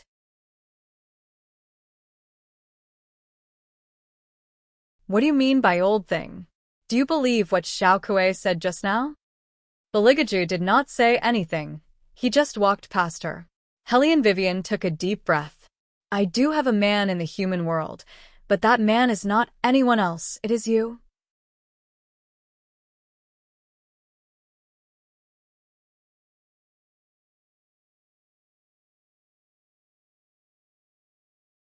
Chapter 587. Hellion Vivian, do you think that I have a negative IQ? Beligaju glanced back at her. The mockery in his eyes made Hellion Vivian's heart clench. However, she still stood up and continued with clear eyes. "I know this is a bit ridiculous, but it's just your past now, and the current you is just a fragment of your soul." "What do you mean?" There seemed to be some ripples in Bailey Jiaju's eyes. Hellion Vivian knew that he was willing to listen to her, so she explained clearly how she came here, what the Fire Qilin did, and why he was sealed by the Divine Exorcism Seal. "That's why I told you to be careful of iPhone. Love rivals and whatnot, they must be eliminated from the beginning." However, after listening to her, he didn't seem to have any reaction at all. "You don't believe me?" Hellion Vivian raised her left hand, trying to make herself look more convincing. "I still have the red soul-sealing rope that the Fire Qilin gave me before I came here. It said that as long as I cut this rope, I can go back. But I won't cut it unless you come with me." Beligaju smiled, but there was no warmth in it. "Hellion Vivian, you know so many things, but why don't you know that if you want to use the Divine Exorcism Seal to trap me, I have to go to the human world first?" "What?" In an instant, Hellion Vivian felt as if she had fallen into an ice cave, as if someone had splashed a basin of cold water on her. From top to bottom, there was no place that wasn't cold. No one had ever told her this, and perhaps even the Fire Qilin didn't know this. But from the beginning, She kept asking Beligaju to follow her back to the human world. How could he believe her with such a motive, just kill me? Hellion Vivian had already started to give up on herself. At this moment, Beligaju suddenly grabbed her hand. Was what you said just now true? Which one? Hellion Vivian subconsciously asked. Beligaju looked at her coldly. Your man in the human world is Meeb. Of course it's true. We're already married, and you promised that you'll only love me in this life, and never leave me. All right, the last sentence was added by Hellion Wei Wei herself. She was thinking that since he didn't believe her anymore, she might as well go for broke. Beligaju looked at her deeply for a long time, so long that Hellion Vivian felt that her face was about to be seen through. He then slowly opened his mouth and said, I don't seem like the kind of person who would say such things. You know that you'll never be gentle in this life. Hellion Vivian whispered. Bailey Jiaju's long and narrow eyes slowly narrowed. What did you say? I said what I said just now, I said. Hellion Vivian smoothed things over at the right time. Beligaju's tone was finally not cold. This does sound like something you would say. Then you believe me? Hellion Vivian felt that it was a bit inconceivable. Based on the current situation, she didn't believe herself. When did a certain highness become so pure? Beligaju looked at her and suddenly laughed, trapping her in the middle of the wall, because this king found that if this king doesn't believe you, you'll keep hugging this king's leg. Other than this method, what else do you know? I know a lot of things. Hellion Wei Wei was very knowledgeable when it came to this. She did not study the 108 ways to a wife for nothing.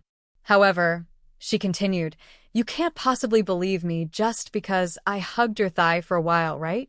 I still plan to do something else. Beligaju's eyes darkened. What else do you want to do? Kiss you. Hellion Vivian's voice was languid, and there was a smile at the corner of her mouth. You don't know, but you used to criticize my method of chasing people. You said that it was better to just give them directly than anything else.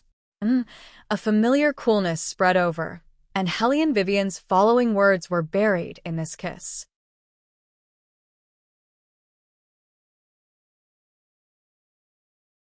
When it ended, as if he was reluctant to leave, the tip of Beligaju's tongue lightly licked the seam of her lips, and he said in his usual cold tone, like this.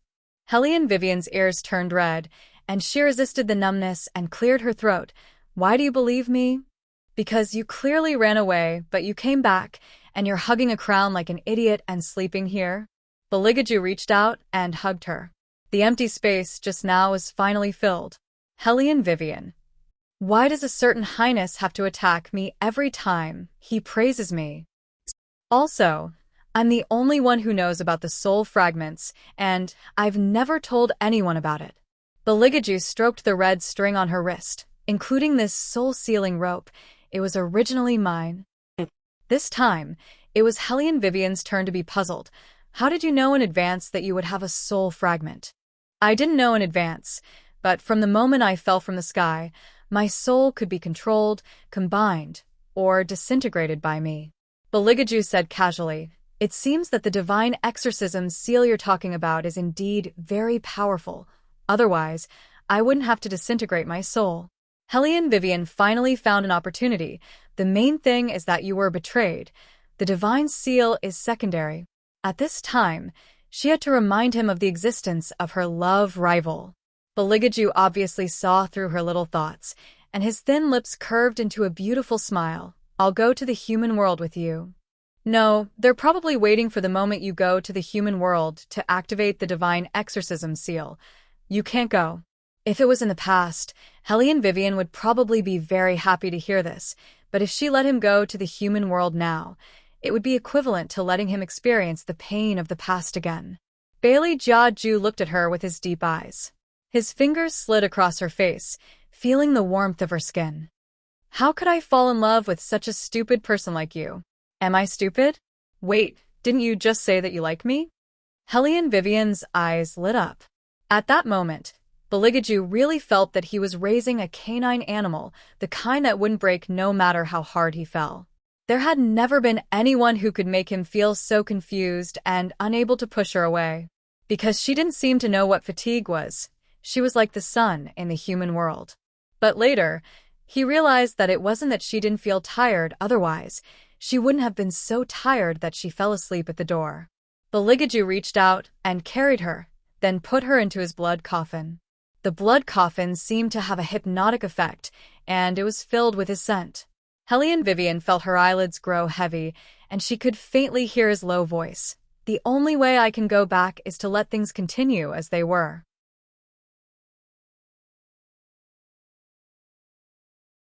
Otherwise, there won't be the me you know. As soon as he finished speaking, the man in front of her transformed into a cloud of fog and entered the human world with the fire Qilin. Then, an overwhelming Buddhist light seeped into the demon world, and the divine exorcism seal began to descend. Hellion Vivian, who was sleeping in the blood coffin, held the crown in her hand, and when she woke up again, it was already in another world.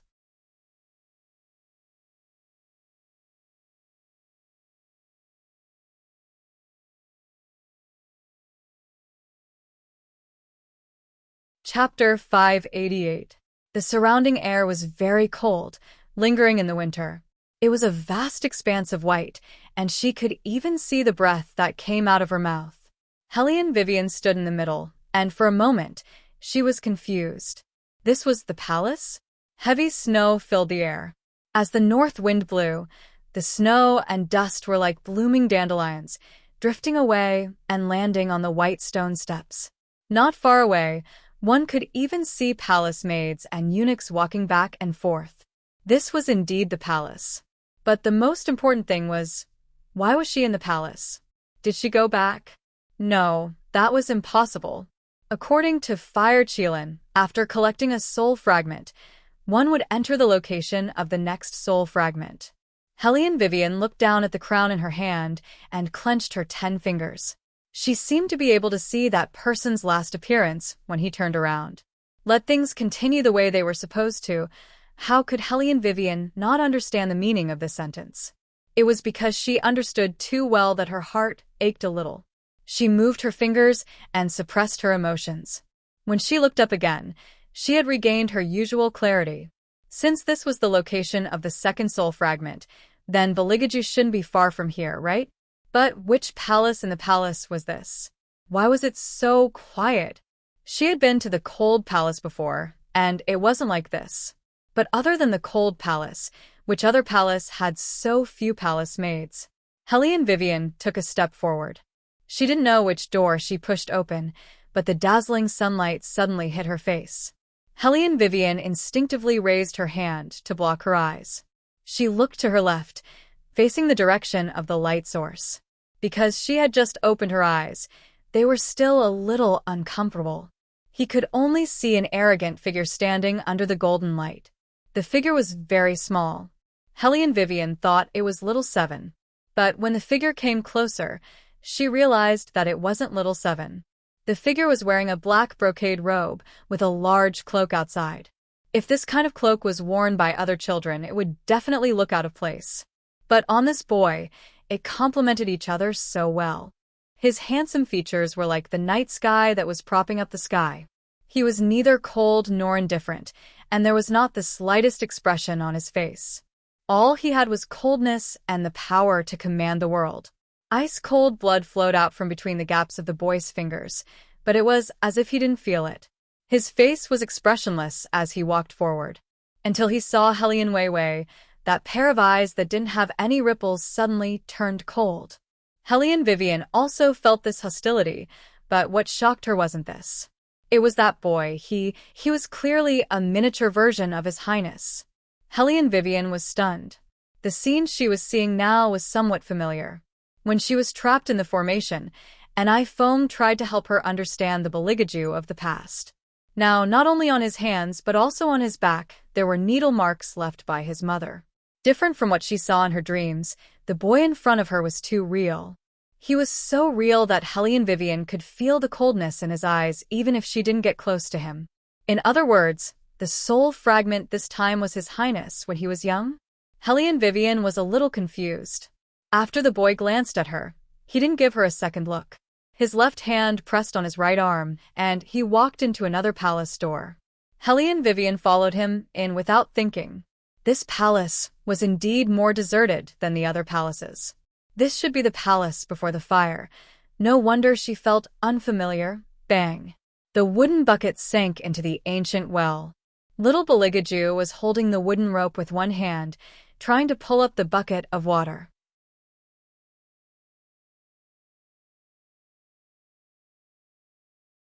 But his left hand was too painful, and he wasn't used to using it like before. He originally wanted to just let it go. Unexpectedly, a pair of fair and slender hands suddenly appeared in front of him, and with a strong lift, the wooden barrel in his hand was taken away. Bailey Jiaju turned his head and saw a face with a faint smile.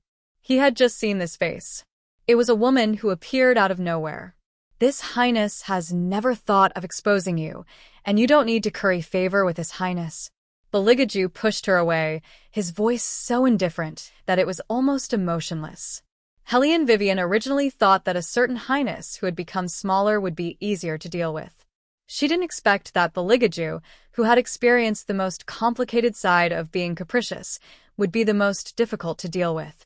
Wasn't his action of drinking and sleeping a little too aristocratic? He was still pretending to play the flute. How old was he?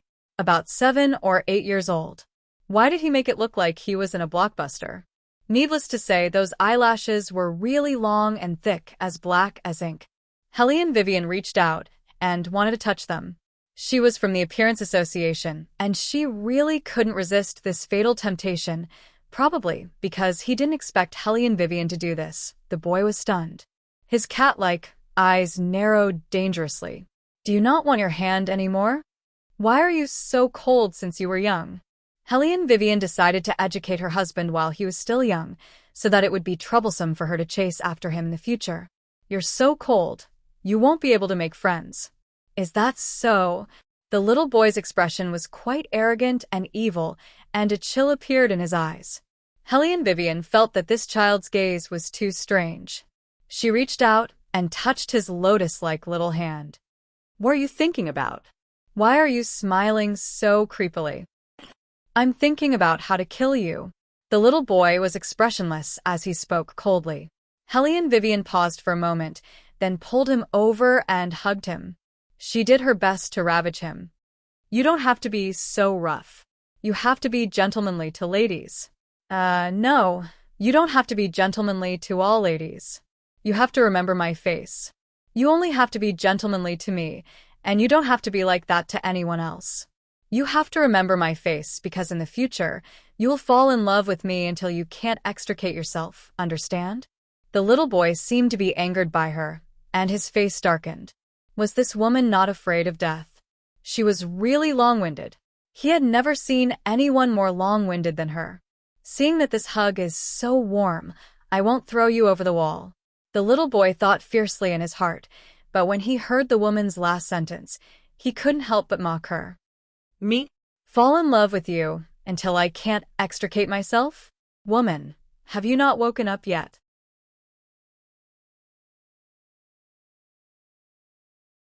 It's good that you're daydreaming. Why don't you take a look at how old you are? I don't like old people like you. Hellion Weiwei. This is not cute at all. Could it be that he was born with this poisonous tongue? Would it kill him to comfort her? She was only 17 years old. How is she old?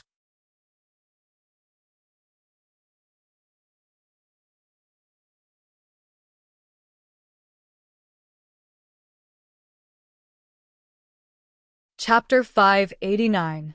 Alright, the age gap between them was indeed a little big. However, don't you think that older sister is more interesting? Hellion Vivian asked very seriously. The little boy smiled coldly. He looked at Hellion Vivian as if he was looking at a maid. He said slowly, older sister? You? Auntie is more like it. I must teach you a good lesson today. Hellion Vivian really felt that the miniature version of His Highness was really asking for a beating. That arrogant look really made people want to hang and beat him up. The little boy crossed his arms and leaned against the door frame. His posture was elegant. A classic example of being angry out of humiliation. Hellion Vivian took a deep breath and told herself not to argue with him. He was still young, he was still young. Moreover, Your breasts are not worth looking at all. The little boy's beautiful lips twitched. His indifferent voice sounded as if he was narrating a fact. Will any man like you? Helene Vivian felt that the little bit of rationality left in her had been burned away. He was still young? Young my ass. He even knew how to look at breasts. You come here. Helene Vivian narrowed her eyes. The little boy did not move. He stood in the same spot and looked at her coldly. Helene Vivian did not say much. She was just joking to lower his guard. Now that he was much less vigilant, she would not be beaten to death if she attacked him. Woman, what are you doing? This was the first time a woman dared to lift his robe in public. The boy's voice was very deep. It was so deep that one could not tell whether he was happy or angry, but it made one's scalp tingle. At that moment, Helene Vivian thought that she was facing the adult Beligaju. However, that small face was there. Helene Vivian was much bolder. Her fingers crushed the ointment and slid it across his back where the wound was. The little boy froze and turned to look at her. His long and narrow eyes slowly narrowed. Crack, after the last piece of firewood in the furnace was burned, this empty palace was already cold enough. Who would have thought that there was a little boy sitting opposite her who could make the surrounding temperature even lower? Helene Vivian threw other things into the stove, trying to make the fire burn brighter. She said to the little boy, "Is it warmer now?" The little boy didn't say anything. That cold look in his eyes was as if she owed him a lot of money. Helene Weiwei felt that she had to explain. "I've observed.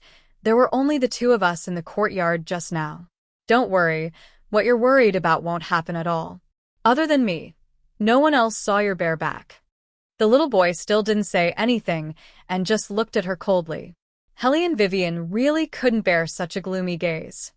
"Wasn't I in a hurry to apply medicine for you just now?" The little boy smirked and said in a cold tone, "You're in such a hurry to apply medicine that you've taken off my robe. How can I apply medicine if I don't take it off?" Helene Vivian raised her eyebrows. "Don't you know how to give the ointment to me and let me apply it myself?" The little boy brushed his robe and sat back on his exclusive wooden chair. He crossed one leg over the other, put his elbow on the wooden table, and supported his chin with his index finger. He looked at her elegantly and lazily. Helene Vivian, what kind of gaze was that? It was like he was mocking her intelligence. After she became an adult, it was fine if he called her stupid. But now he was only 8 years old, and he was already mocking others? This was too arrogant, too presumptuous, and too condescending. Also, why would a child like him wear black gloves? This kind of obsession with cleanliness was indeed cultivated from a young age. Woman. The little boy put down the teacup in his hand and slowly adjusted his black gloves. That pair of enchanting eyes was as cold as ice.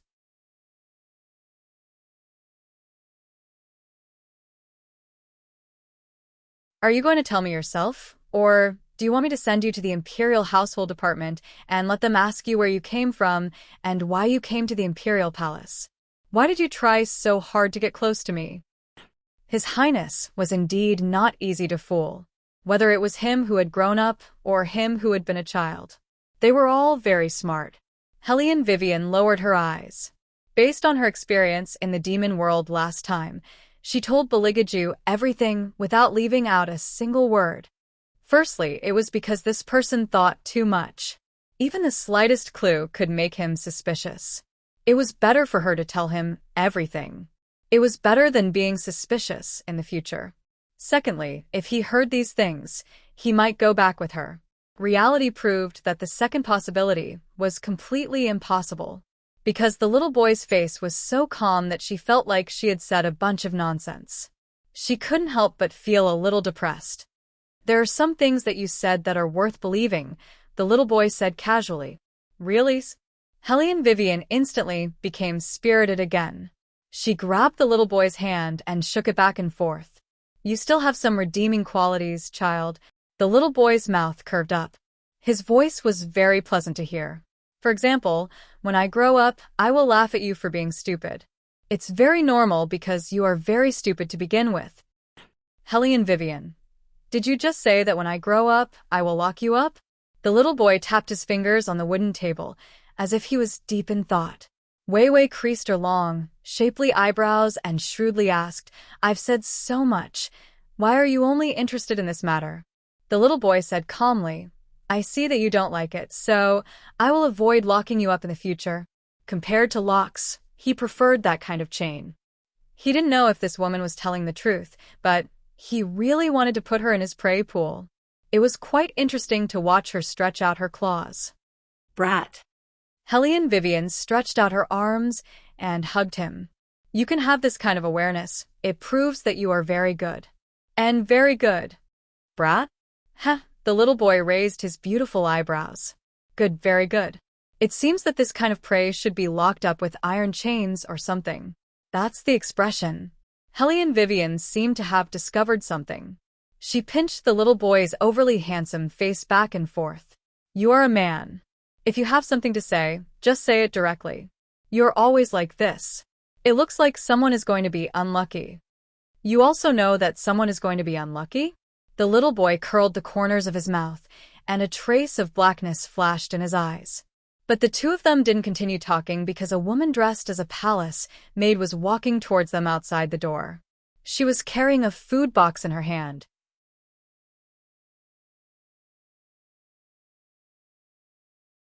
She should be here to deliver food to Baligaju. But her attitude was not good. Even her greeting was in a strange tone. "Your Highness, it's time for lunch. Why haven't you washed your hands? If the Empress knows about this, she will not be happy."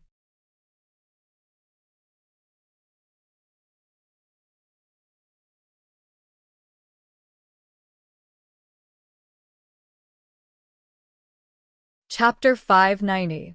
Hearing this, Hellion Vivian glanced at the palace maid who spoke. She thought that this person was really tired of living.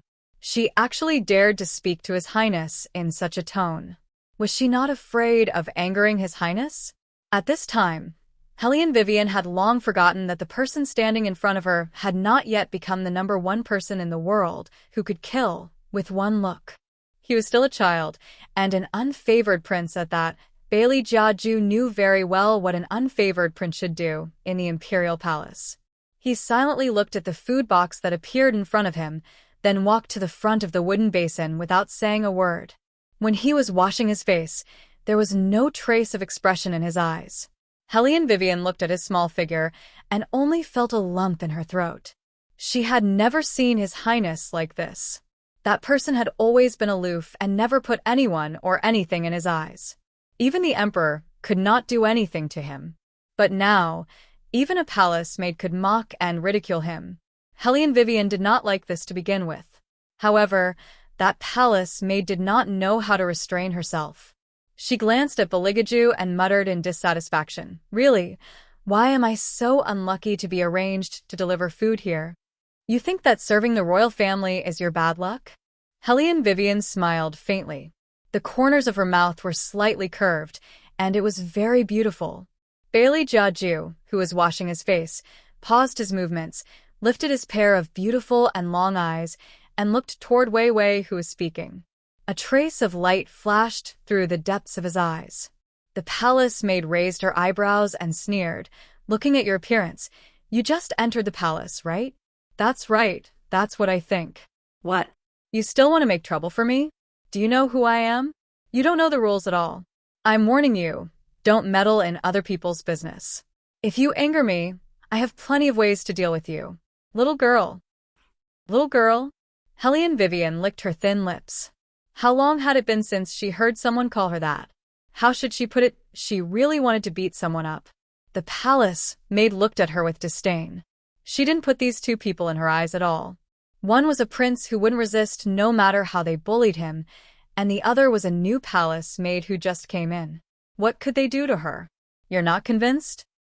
"That's right, I'm not convinced," Hellion Vivian said with a chuckle. She stepped forward and kicked the palace maid. Hellion Vivian was very skilled in fighting. She didn't use martial chi. With just one kick, the palace maid didn't come to her senses for a long time. With his head buzzing, he looked up at Hellion Vivian. You dare to hit me? Isn't it natural for me to hit you?" Hellion Wei Wei crouched down and patted her. "You're just a palace maid. Yet you dare to treat His Highness like this. Beating you is already a light punishment. If I drag you down and behead you, you deserve it." The palace maid stared at Hellion Vivian. Her face was extremely embarrassed, but she knew that Hellion Vivian was not to be trifled with.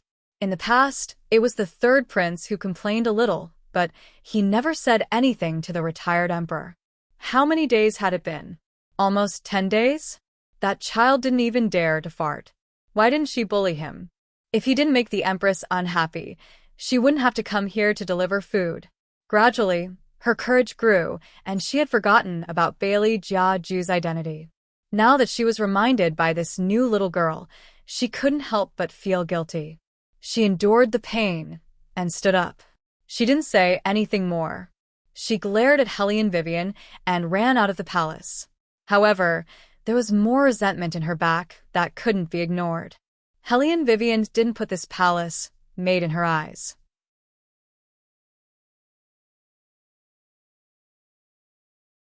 Since she hit her, she wasn't afraid of the empress behind her. It would be best if that woman came to find her. She would teach her a lesson. Look at how cute His Highness was now. Although he was a little sharp-tongued, at least he was more normal. He wouldn't kidnap people casually. That empress actually did it. She was simply crazy.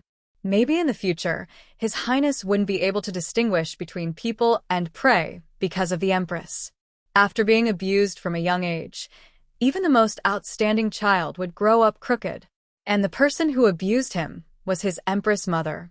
When Hellion Vivian thought of this, she glanced at the little boy not far away. He was standing there quietly. His black hair fell down and covered his face, making it impossible for people to see his expression. Hellion Vivian inexplicably felt a tug in her heart. She walked over and hugged him. "Little brat, don't worry. In the future, with me, no one can bully you." After saying that, she added, "Not even your empress mother." Baligaju was still thinking that the palace maid couldn't stay. If she stayed, she might expose this stupid woman. When Hellion Vivian hugged him like this, in an instant his mind went blank. The little boy helplessly reached out to support his forehead. It seemed that he could only wait until it was quiet at night. He had to replan his method. Although this woman looked stupid, she was actually very smart. Just take the palace maid as an example. She knew what the other party was most afraid of. The stiff kick and the understatement of the threat were enough to make the other party feel a sense of oppression. However, when doing things in the imperial palace, they had to cut the weeds and eliminate the roots. Baligaju's eyes darkened, but he didn't want her to find out that he was killing people, so this time there couldn't be blood. He couldn't use a knife, which made it more difficult for him to kill people. If someone found out, he, as a prince, would be completely excluded. Because he knew better than anyone, no one would accept a prince with a vicious behavior as the heir. In the past, when he encountered this kind of problem, he would usually spend a long time to solve it. Every step had to be calculated accurately in order to avoid any accidents. This time, it was indeed a little rushed, but as long as he put in more effort, everything wouldn't be a problem. In fact, he wasn't a person who liked to put in effort. But for his prey, he could only take a little risk. Baligaju looked at the face in front of him that was full of worry for him. His hands really itched. He wanted to tie her up and tie her up tighter and tighter. What are you thinking about? Hellion Vivian was strange. Why couldn't she see through a child's mind? When he grew up, she couldn't see through him. He was only 8 years old now. Why did she still feel that there was a story in his eyes? Was it because of her nerves? Hellion Vivian reached out and grabbed her hair.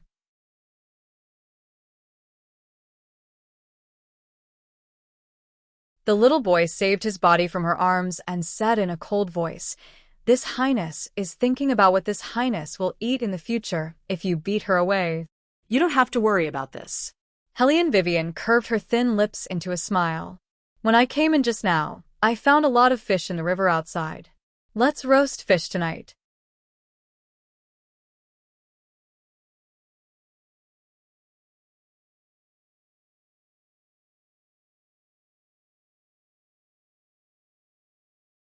Chapter 591. The little boy frowned. Grilled fish. Only love Jew brand grilled fish. Hellion Vivian looked at him with a smile. What do you think? This name is not bad, right? The little boy looked at her and said slowly, it's such an ordinary name. What are you so happy about? How is it ordinary? Hellion Vivian widened her eyes. That's your name and my name. The little boy raised his eyebrows. Your name? Vivian? Hellion Vivian seemed to have thought of something and said, oh right, you must remember my face and my name. When you choose a concubine, choose carefully. Don't choose some Hellion Jower. That way, I will have to deal with my love rivals. On one side, Hellion Wei Wei was still fighting for her own benefits. On the other side, the little boy's thin face was already feeling a little hot. Only loved you. Wei loved you. This woman is really... I've never seen anyone more talkative than her. The little boy turned around and poked the food box with his finger. When Hellion Vivian saw his actions, she took the opportunity to look at the food in the box. It would have been better if she didn't look, but once she did, her whole body turned cold. It's winter, and that palace maid let you eat this? Cold rice, stir-fried cabbage, and meat, but the meat was so fat that it made people lose their appetite. Her? She doesn't have the guts to do that. The little boy smiled. Hellion Vivian didn't know if it was an illusion, but she felt that there was something wrong with that smile. The little boy was a little absent-minded. He picked up the food box and fed it to the sparrows outside. Hellion Vivian felt that her eyes were playing tricks on her. After all, His Highness was like an automatic refrigerator after he became an adult. Wherever he went, he would freeze. He was aloof and otherworldly. Not to mention feeding small animals, he would have to wash his hands for a whole day just to get close to them. His Highness was obviously much kinder now. It seemed that as long as she taught him well, he would definitely not have any thoughts of tying her up in the future. However, these sparrows are not dead. The rice can be eaten. The little boy's handsome side face was still indifferent, but his eyes were more mocking. Hellion Vivian was speechless. So, he fed the food to the sparrows because he wanted to test if it was poisonous? Cherishing little animals and whatnot, she was really overthinking it. However, even the food had to be personally inspected. It seemed that the situation was worse than she had thought. Just like what Baligija said, the palace maid didn't have the guts to tamper with the food. She was one of the Empress's people, so her food and clothes were not bad. Although she would embezzle from the royal family, she would not make it so ugly. Something must have gone wrong with the food box in the imperial kitchen. And the person who could cause problems in the imperial kitchen should at least be an imperial concubine. Suddenly, Hellion Vivian thought of the Empress from the Morong family. Thinking about it carefully, she should still be an imperial concubine, right? For an imperial concubine to be able to reach so far, it was clear that the current Empress did not care about Baligiju. In addition, there was the rumor that the eldest prince had died a long time ago. The eldest prince should be 14 or 15 years old now. If there were no accidents, it should be time for him to be in the limelight. However, the retired emperor, who was not in the capital, only doted on the third prince. The relationship between them was not just a little bit subtle. In other words, it was not the former Empress Morong, but the former eldest prince who was secretly bullying Baligiju. What was wrong with these people? Why couldn't they see a child living a good life? His own mother and father did not care about him.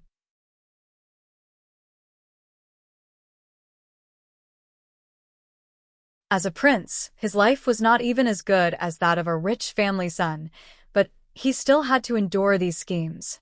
The more Hellion Vivian thought about it, the more upset she felt. Her eyes deepened as if she was thinking about something, and a serious look appeared in her eyes. The reason why a certain highness was in such a situation was because he had not yet hunted the fire Qilin, so his martial qi had not been fully displayed. Secondly, it was because he did not have any relatives behind him, so others could not see what advantage he had in fighting for the position of crown prince, which was why they dared to treat him like this. From a certain point of view, Baligiju had long lost the qualifications to fight for the position of crown prince in this huge battle of the court. Originally, she was the empress, and her birth was nobler than any other prince. However, because the empress did not care, she was not liked by the emperor, causing everyone to not care about this prince. The eunuchs and palace maids in the palace, as well as the generals and ministers outside, all knew that a prince who could not become crown prince was destined to not have a day of prosperity. That was why they dared to bully a certain highness, so that they could obtain better power in the future. Helene Vivian slowly clenched her hands. Didn't they look down on her highness? Then they would counterattack and let these people see who was the one who would obtain the position of crown prince. Helene Vivian decided that as long as she could stay here, she would help him clear the obstacles little by little and send him to that position. Just as Helene Vivian was lost in her thoughts, a little girl dressed delicately walked over from not far away. Just like in the dream, the little girl was still very sweet. Her face was white and tender, and she wore a light-colored long dress with a pink fur cloak. She was as cute as a princess, probably the kind of girl that all boys would like when they were young. First, she looked at Helene Vivian, as if she was surprised that there was a servant here. Then, she looked in the direction of Beligaju, bent down, put down the food in her hands, and turned around to run, as if she was afraid that Beligaju would speak to her. Helene Vivian was originally holding a branch in her hand, which was used to catch fish, but now, she felt a little pain in her hand. She opened it and found that when she was absent-minded just now, a small thorn had pierced into it. Beligaju held the food and looked at her, without moving his expression. Helene Vivian had a smile on her face, but there was no warmth, probably because she was tired. I remember that you don't have the habit of accepting food from others. The food she brought is not poisonous. Beligaju's voice was very faint, and his eyes seemed to follow the girl into the distance. Helene Vivian looked at him and said in a low voice, "This is the first time you trust someone so much. Don't tell me that you really like the old Helene Vivian?" What?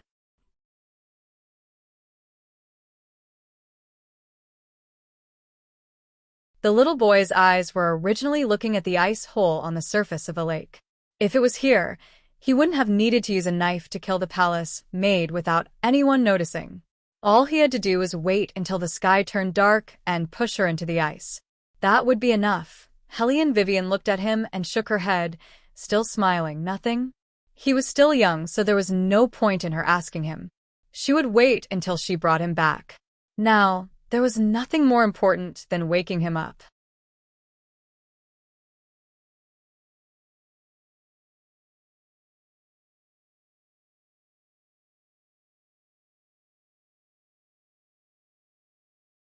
Chapter 592.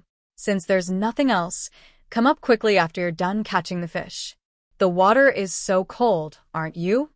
The little boy looked at her indifferently, as though he was looking at an idiot. After saying this, he turned around and left with the food. Helene Wei followed behind him, feeling extremely unbalanced in her heart. Who was she being so cold for? Wasn't it all because she wanted him to eat a good meal? In the end, he hadn't even grown up, yet he had already learned how to flirt with other women. As Helene Vivian thought about it, she used more strength to chop the firewood. She had a sullen expression the entire time. The little boy looked at her from the side, not understanding what she was angry about. The good thing about Helene Wei was that her anger disappeared very quickly. After busying herself for a while, a smile appeared on her face again. She reached out and flipped the fish over, then applied a layer of oil on it. She found a few fruits, crushed them, and applied the oil on it. In an instant, the aroma wafted out. What was the big deal about being able to send food? She could even cook. As the saying went, to conquer a person, one had to conquer his stomach. She could be considered someone who had experience in love. Since she could handle the adult version of Beligaju, she could also handle this miniature version. At the thought of this, Helene Vivian smiled even more beautifully. She even hummed a tune. When the fish was roasted just right, it would release a fragrance. The little boy stood at the side and listened to her instructions. He added another piece of firewood to the fire. Helene Wei saw that he was extremely adorable, especially since this child was relatively cold and aloof. Under the illumination of the fiery red bonfire, he appeared extremely well-behaved. Helene Wei looked at him and could not help but lean over and give him a kiss. After kissing him, she even smiled at Beligaju. The little boy immediately stopped throwing the match and turned his head, completely not looking at Hellion Vivian. Hellion Vivian was like a playboy who had flirted with a pretty girl. She continued to roast the meat happily. She cut a knife and handed it to him. "Try it. How does it taste?" The little boy glanced at her and said indifferently, "You want to kiss me again while I'm eating meat?" Having her thoughts exposed, Hellion Vivian paused and smiled. "Am I that kind of person? In the future, don't just casually give birth to relatives." The little boy slowly educated her. He bent down and took a bite of the grilled fish. The fish was very tender, and when he bit into it, the fragrance lingered in his mouth. He couldn't help but take another bite. Seeing that he liked to eat, Hellion Wei took the opportunity to brainwash him. "Let me tell you, the saying of marrying a virtuous wife is not for nothing. When you choose a consort in the future, you must find someone who can cook, especially someone who can make grilled fish." The little boy raised his eyebrows. "Someone like you? Little brat, you really know what to do." Hellion Vivian giggled and said, "I'm just like that. I'm in the hall, I'm in the kitchen, I'm in the army, and I'm in charge of guns. Moreover, I also know how to cut off peach blossoms. You don't know this, but when you grow up, you will have a lot of peach blossoms. Without me, you definitely won't be able to stop them." After the little boy finished listening to her, he ate another mouthful of grilled fish and said unhurriedly, "By so many people. Isn't it good to like them? Why should this prince stop them?" Hellion Vivian. What he said made sense. She actually had no words to refute it. "Little brat, come here. Let's talk about loyalty and uniqueness." Hellion Vivian felt that the boy must be educated from a young age. "You can't be like your father. It's not right to have 3 palaces and 6 courtyards. It's easy to have weak kidneys."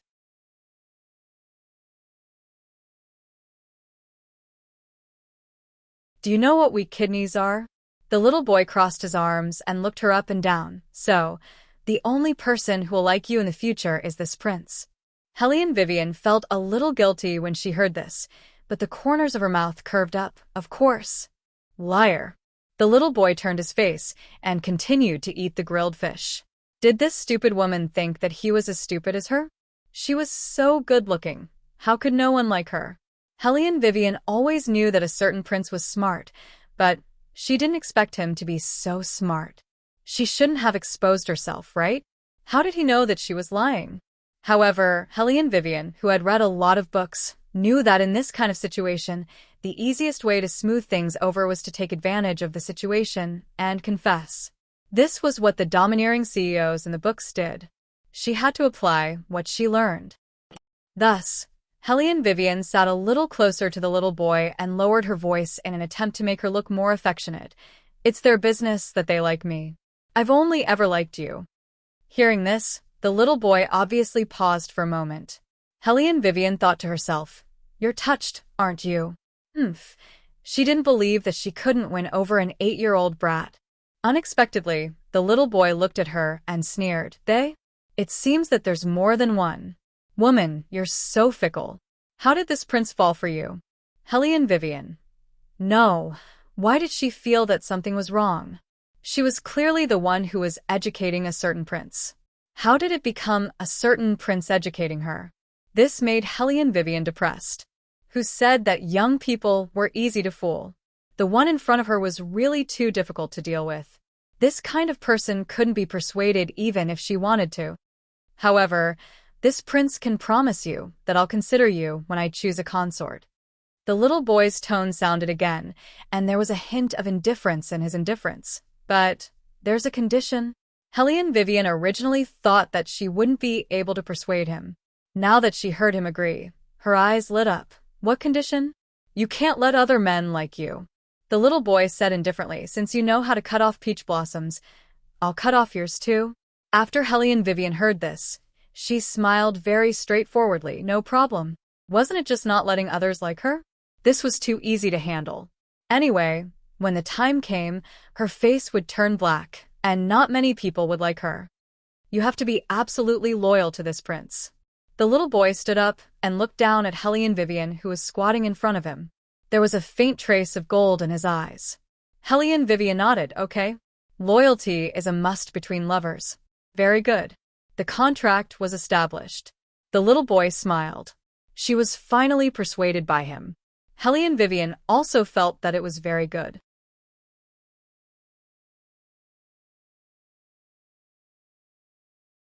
She didn't realize that she had sold herself at all. She lowered her head and happily ate the grilled fish in her hand.